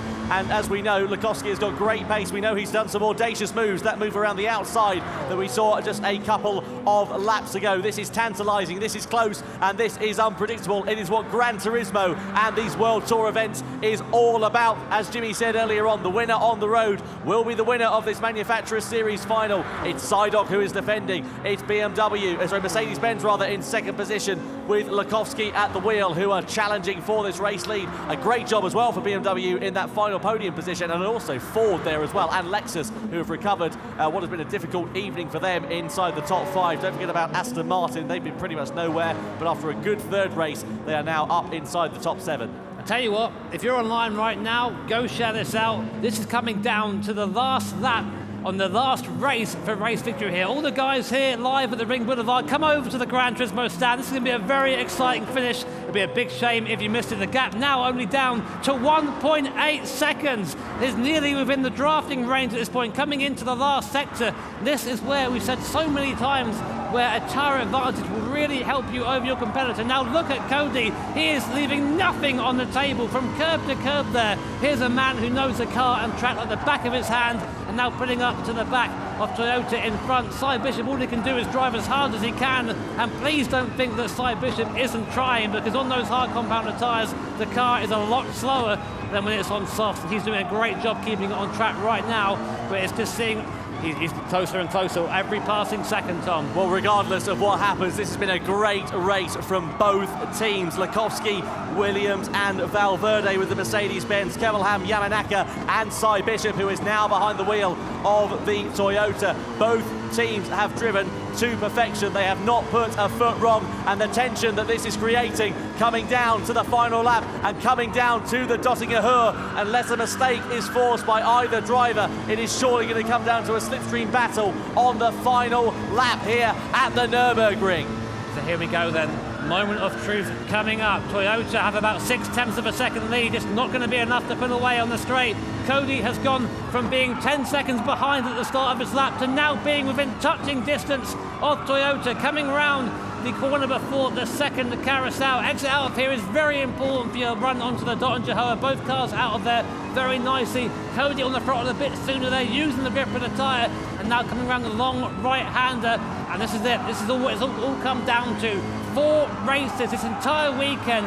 All the shows before this. Here it is now, a straight fight between first and second, down the back straight, Cody in the slipstream. He's going to go defensive, you can see that, but here comes Cody. Is he going to be able to try and find a way past? He's not reading him as close as he would like. This straight is actually very short in these Group 3 cars, but that Toyota has got great legs on it. Is Lakowski going to be able to do anything? A look over from Cy Bishop, but Lakowski, he's maxed out. He's got no more straight line speed. He's going to have to try something. He's going to have to think about a lunge, surely, into the left-hander. That's brilliant. Here comes Lakowski. They're side by side. This is amazing for the Manufacturers Series final win. Lakowski on the inside. Bishop on the outside in the Toyota. Oh, he goes off. They're side by side still. And Toyota and Cy Bishop take victory here in the Manufacturers Series final. Well, that is going to go down surely to a steward's investigation. But Toyota win it on the road here for the Manufacturers Series grand final.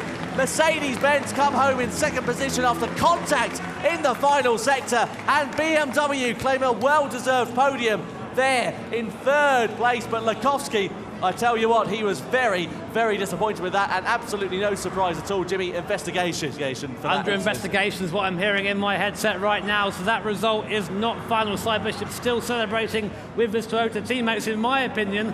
I think it's fair. I think they were just hard racing. Mercedes found themselves on the outside, and the Toyota was always going to track out, but we only saw it from one angle. The stewards get to see it from a couple of different angles, but that result is not final. But regardless, what a conclusion, man. What a conclusion to that. Fantastic. Just amazing. You can see the Toyota team there with of course, Kevelham, Yamanaka and Cy Bishop celebrating amongst one another. My voice is completely shot to bits after that final lap, because that was absolutely incredible in every way, shape or form. A dejected Cody Lakowski there for Mercedes. You can see the Mercedes teammates of Ed Williams and also Bernie Valverde there on the left-hand side of your screen. Well, they're looking sick as parrots really more than anything at the moment, but that was hugely, hugely exciting. It's under investigation, Jimmy. We don't have final confirmation of the results as it stands. You think it's a racing incident? Why do you think that is, based on what we saw? We haven't seen a replay yet, by the way. Based on what I saw, I think that trying to go around the outside of that last right-hander that comes into the stadium, it's very tricky to put a car there. And I think that Cody might have just got onto the grass. And, of course, Toyota is always going to track out there. He's defending hard. He's on the hard compounder tyre. Hard to slow the car down. Not to excuse that, of course. But I think it's going to be a racing incident. The thing is, though, of course, you can't not look at this. This decides who wins. Let's have a look, meanwhile, at some Toyota battle replays over the course of this race, because, well, Toyota were the talking point over the course of that one. This was in the early stages on lap 2 out of 5. They sent their way past Aston Martin. That was, well, a very, very nice and clean move in the early stages. And then you can see Aston Martin saying, well, thank you very much, I'll have that position back on the straight. Yeah, very important move there for Toyota, but of course Aston Martin, a straight line speed. Yep, drive that by again, as we have expected to see over the course of this race. And again, a mirror move there. Toyota doing the same thing. It's actually a different driver, both different drivers in different cars, so you wouldn't think of it. Exactly the same. Round the outside, they're heavy on the brakes, and that's what a tyre advantage looks like with the Toyota. Well, let's have a look then. This is the final lap. This is on board. This is Mercedes-Benz on the inside, Toyota on the outside here. There's a bit of contact between them, bit of bumping, bit of barging. I tell you what, Mercedes were being very aggressive there, weren't they? They were, but let's see. So on the outside here, Toyota on the inside. You know what? Is there contact? There is. It's so close, but I tell you what, Toyota, they were driving their line, and I'm sticking to what I think you're absolutely right in that judgment call there, Jimmy. I don't think there's a penalty to be issued there. That's just our opinion up here in the commentary box. So there we are. We can see the top 3 finishers. The Mercedes team, the second place finishers in that race down there on the floor. Provisionally second place finishers, we should say. It's still under investigation. We're still waiting for final confirmation of the results here in the commentary box, or commentary position, I should say, rather. I tell you what, the emotion down there on the floor, though, just incredible, isn't it? Well, you saw Cody turn to Cy and go, what? What are you doing? What was that? The thing is, that's a heat of the moment thing. You can excuse that, can't you? You can understand, you can understand it, you know, but looking back, we don't know what the final judgment is yet. Let's see. There's Cody just remonstrating to one of the other competitors who's just down there now, one of the Nations Cup drivers. I think that regardless of what happens, it was an absolutely brilliant drive by both teams. You don't get to that position in the race and be in that position without knowing what you're doing. Yeah, that's a very simple fact there. And all the drivers discussing it, I'm sure they all have differing opinions, which is the interesting thing. And everyone's wondering, who's won? What's going on? I'm sure in a second we're going to see a cheer from someone. We were talking about unenviable jobs earlier. We didn't want to be Cy Bishop on track. I don't want to be the race stewards now looking through that incident. Because they might become the most popular or unpopular people in the world at this point. Well, this is it. I mean, Mercedes are looking like they've won the lottery and lost the ticket at the moment, aren't they? It's a bit of a dejection from them. And I tell you what, regardless, what a great race. So much action throughout the entirety of that. And that's what we love about this World Tour, and especially the Manufacturers Series. We have these driver changes, we have the different strategies, and that just makes life so unpredictable and so exciting for us all. Definitely. I mean, we went into that race not knowing what was going to happen. We thought Lexus might be able to come back, and it literally came down to the last corner on the last lap for the entire series. Just right here, and that's why I love the Manufacturer Series. But I know right now, Tom, all I can do is look over. I'm just trying to get any bit of information, any sort of indicator of what's going on at the moment over there. And it's difficult trying to read the body language of the drivers. I mean, the thing is, they're probably going to find out roughly about the same time as us. It's interesting to see what happens. I mean, we're looking over here. I know you guys can see us on screen at the moment, but we're trying to read the body language of the competitors that are down here on stage at the moment. Meanwhile, let's have a look at Toyota. Let's have a look and look at their road to the finals, because these are some overtakes. One overtake in particular that stood out in that first race was getting past Hyundai in the early stages of that one. There's also some moves being made. You can see Ford there just falling foul, and this was the early stages of it, Jimmy. We thought they were going to be out of contention after this one, but in race number 2 and race number 3 is where it got very interesting. So we are joined up on the desk now by Ricardo, one of our Spanish commentators. Great to have you here, by the way, Ricardo. Fantastic to have you up on the desk. Thank you, Jimmy. You're a racing driver. What do you think? I am a racing driver. Like you said, I don't want to be in the fit of Wolfie or one of the stewards. Jesus Christ, it's so close. I would like to see the onboard from Bishop, which it will be a good reference. I think we have the technology in GT Sports to do that, because at the end, I don't know if it keeps the space enough for the Merc. It's a really tough job. Latowski looks very mad as well. Tough decision. It really is, isn't it? Tough decision, but to be fair, I was watching the last race with the Argentinian in TCR, and they were touching at the same point on the straight, and they gave room at the end. So I just want to see the onboard from Bishop, and I don't want to make a decision by myself. I'll be, I think, sacrificed if I say something. Well, thankfully, Ricardo, you don't have to make a decision. All we have to do is tell people about the decision that is made. We're still waiting for confirmation of that, by the way. So have you ever been in a similar position? Something like that happened to you before? Yes, one day in Misano, was last lap, last corner. I decided to go to the inside, and at the end, I was fighting for the podium, and the race stewards, they decided that was a race incident. Not for me, not for the other driver. If you go for the race incident, it will be just the easiest decision for the race stewards.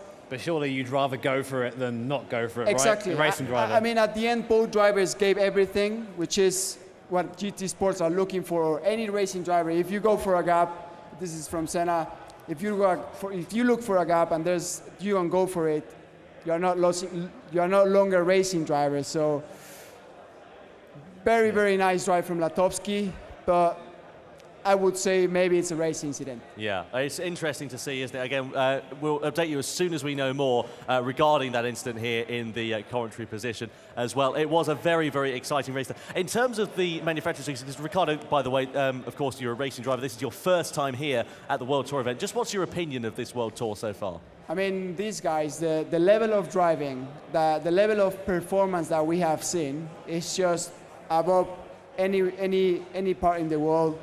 How much time these guys spend on the sim. I don't have the level as they have. I have to be honest. I was on the PlayStation, but to be in this position, you have to spend so many time on the wheel or behind the wheel. So I think everyone is very friendly at the end. I like the atmosphere of the drivers. I like the level of GT Sports. Unfortunately, today we didn't see the cleanest race, I would say. But this is what racing is about. So hopefully next race we see some cleaner drivers at the end. But what an exciting race. Yeah, absolutely. This is like football, you know, there's always polemic at the end if it was a penalty or not. So this is what we want in motorsports. Division. It's that unpredictability, isn't it, that draws people to motorsport? It is. I think so many people is going to watch that replay times after time, and it's not hard to make a decision. So people is looking already at us, putting pressure. Who deserves the win? If it's the Toyota, if it's the Mercedes, if it's Bishop, if it's Latovsky's fault. So many questions in here that I would like to see a lot of onboards, a lot of angles that we can get from GT Sports, and then let's make the best decision for this race. Absolutely right. And in terms of racing as well, you were talking about the level of competition here in GT Sport. If you had to do GT Academy nowadays with the drivers that we've got out here, do you think the result would be the same when you won it? Honestly, not. Honestly, if I would enter today the competition, I won't even be in the top 30. I have to give respect for these drivers. I must say they are really quick. The technique they have, especially Latovsky, you can see sometimes he was overconfident, but at the end he managed to get that thing on the side. He learned from his mistakes, and then look at him almost winning the race, or maybe won the race, who knows. So yeah, amazing the level, amazing everyone here. Thanks for invite. The passion, you know, once you follow GT Sports or online racing, it's so much intense, so much passion for Latin drivers or Spanish drivers, anyone in the world. And the racing is so close and so much cheaper as well. You know, motorsports is expensive. Ricardo, I'm going to have to cut in front of you now because we do actually have the final standings from that Manufacturers Series final then. We're going to bring them on screen for you now. And let's see who's won. It is Team Toyota. It's been deemed a racing incident by Race Direction. And Team Toyota are the Manufacturers Series finals champions here for World Tour 2 at the Nürburgring. Well, there we go. Dejection for Mercedes, elation for Toyota. They have won the final here. A very, very exciting incident. And Jimmy, I think we're all pretty much agreed, Ricardo as well, that was the right decision. Yeah, you heard the roar there from the Toyota team down there in the live audience, and what a result for them. I don't think Sai went into that thinking he'd be able to defend that. Somehow kept it on track, and again, as we said, I think very much the stewards making in my opinion anyway, the right decision. It was a late lunge by Latovsky in the Mercedes-Benz, a great drive by him, but in the end, Sai just holding on in the Toyota. And just 1 point separating them. Just 1 point. That was absolutely mega. It really doesn't get much better than that, does it? So anyway, let's wait and see what the Toyota team have to say, because we're going to be hearing from them in just a few moments' time here in the Manufacturers Series. So I'm just scrabbling for bits of paper here because all the results, everything's gone out of the window because it's been so exciting and so action-packed here tonight at World Tour 2 at the Nürburgring. Anyway, let's go over to Julia, who is with Team Toyota, the Manufacturers Series final winners here at World Tour 2. Right, well, I suppose I should start off with how do you feel now? We got the result there, and you've got the win. How are you feeling right now? It's pretty incredible. That was a really tough race. Cody drove really, really fast in that last stint. It was kind of terrifying. A little bit, yeah. Yeah, I saw him coming on the straight, and he just kept coming, and I was like, uh-oh. But we got there in the end, so it was good. I mean, how do you kind of keep your cool? Because, like, I mean, for me, it's the distraction of knowing someone's like just like here, just like, hey, hey, hey. How do you kind of keep your cool and not kind of lose it? I tried to treat it like he wasn't there, but he just kept coming. But so, yeah, I mean, I just knew what I had to do and then go from there, and that's how it goes. Are you pleased? I mean, obviously, you are pleased. Who would not be pleased winning? But are you pleased with your own performance? Yes, I was very pleased. But I got a good performance thanks to Yamanaka because he did a very good first stint. He overtook everyone, and except Aston Martin, but I was on the better tire, so I could pass him really easily and drive away. And how has it been driving with these guys? Has it been a good team camaraderie, like you've been getting on well? 彼らと一緒に走ってみて、やっぱりいいチームを今回作れたと思いましたか？いや本当にいいチームが作れたと思います。これまで一緒にチームメイトだったライアンとアグスティーンにも感謝したいですし、今回こうやって2人サイモンとリックと組めてとても嬉しかった。本当に優勝できて本当に嬉しいです。はい。Yeah, you know, I really think this time we had a very good team together. You know, Ryan and Agostini that I had driven with before, you know, they were good team members as well. But this time we were really able to work together very well, and I can't be happier. I'm just incredibly happy right now. Because I mean, this is the thing that I don't think everyone realizes is it's so complicated. Not only have you got to kind of switch seats, but then you've got to switch tyres and like pit in. How did you work out that strategy ahead of time? That's a great question.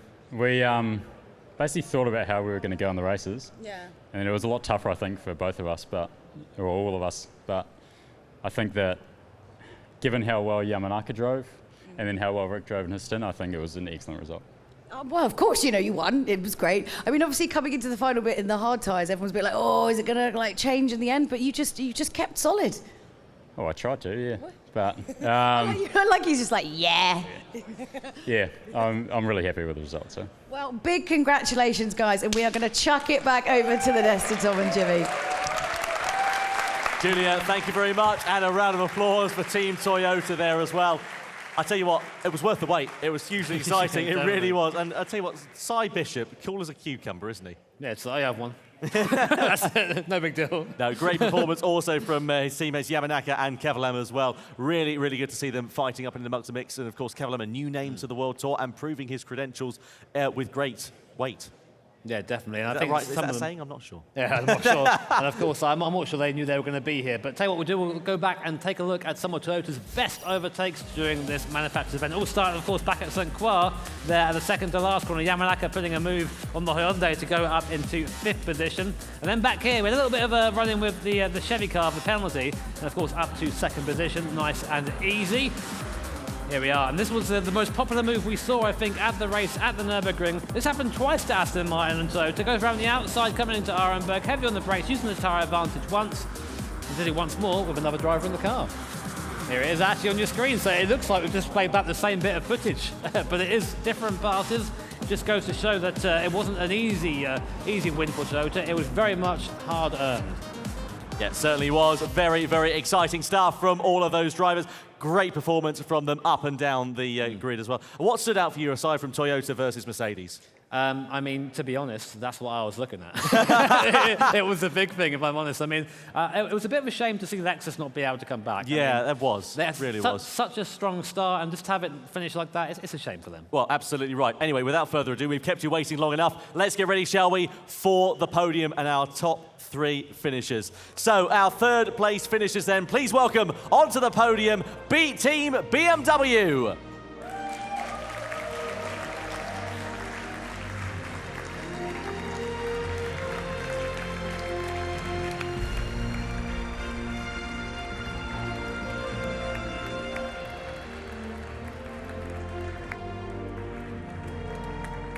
And please welcome our 2nd place finishers onto the podium. It's Mercedes-Benz.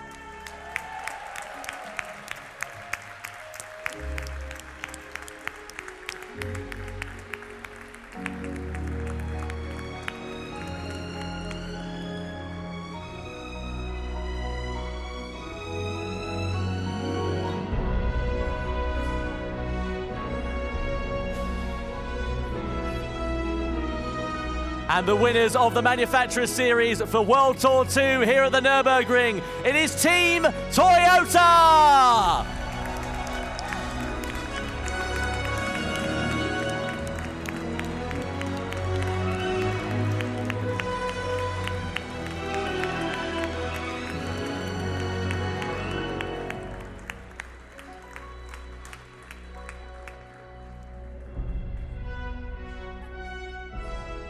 And ladies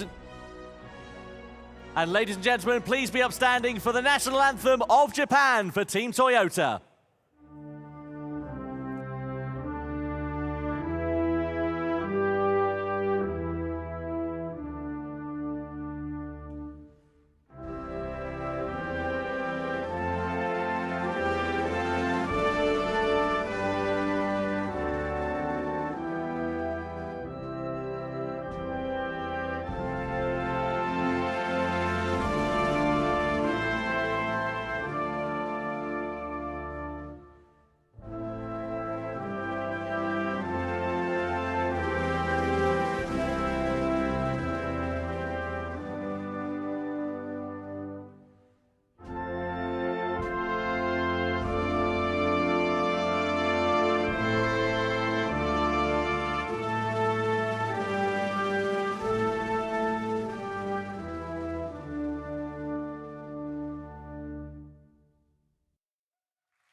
Our third place finishers for Team BMW. The trophy is presented by the producer of the Gran Turismo series, Kazunori Yamauchi.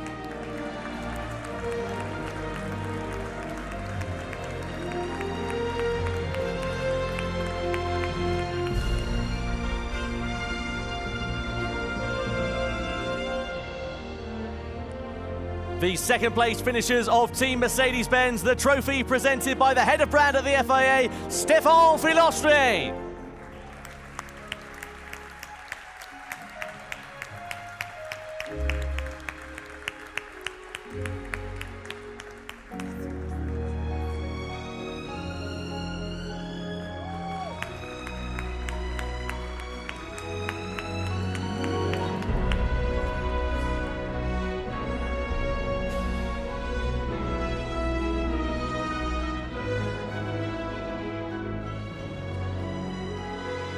And the first place finishers of the Manufacturer Series, Team Toyota's watches and first place trophy, presented by the producer of the Gran Turismo series, Kazunori Yamauchi.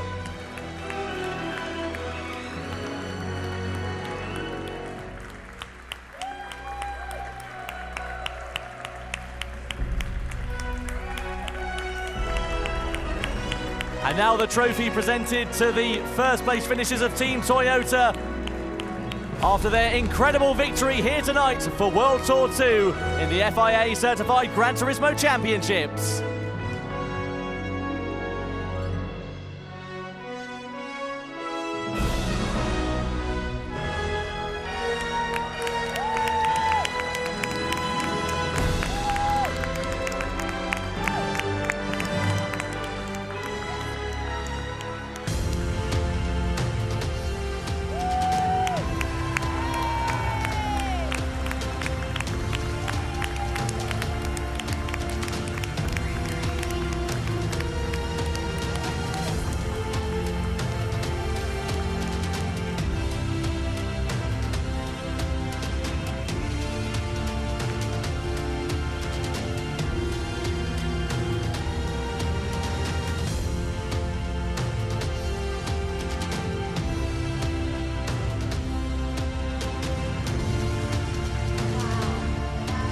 Spectacular. What a final to the Manufacturer Series. I'm slightly upset we don't get any fireworks behind us. Or watches. Yeah, cool. What's going on? So Aston Martin there, a little bit sad in that final race, getting knocked out there. Bit of a shame, of course, but it's very hard to look past the dominance of Toyota over the course of the event, and Mercedes is showing how close it can be. I mean, it's very rare that you have a race like that at the end. Final corner, final lap, and it comes down to a stewards decision. Fantastic, fantastic stuff. You're loving it. You're totally buzzed right now. Have you had a good time, Tom? I've had an amazing time. It's so great to be back for the World Tour. It feels like ages since Paris, but it's so good to be back. It's like we've never been away. We are never going away. We are going around the world with this World Tour, whether you like it or not. Well, thank you so much. Big congratulations to our winners.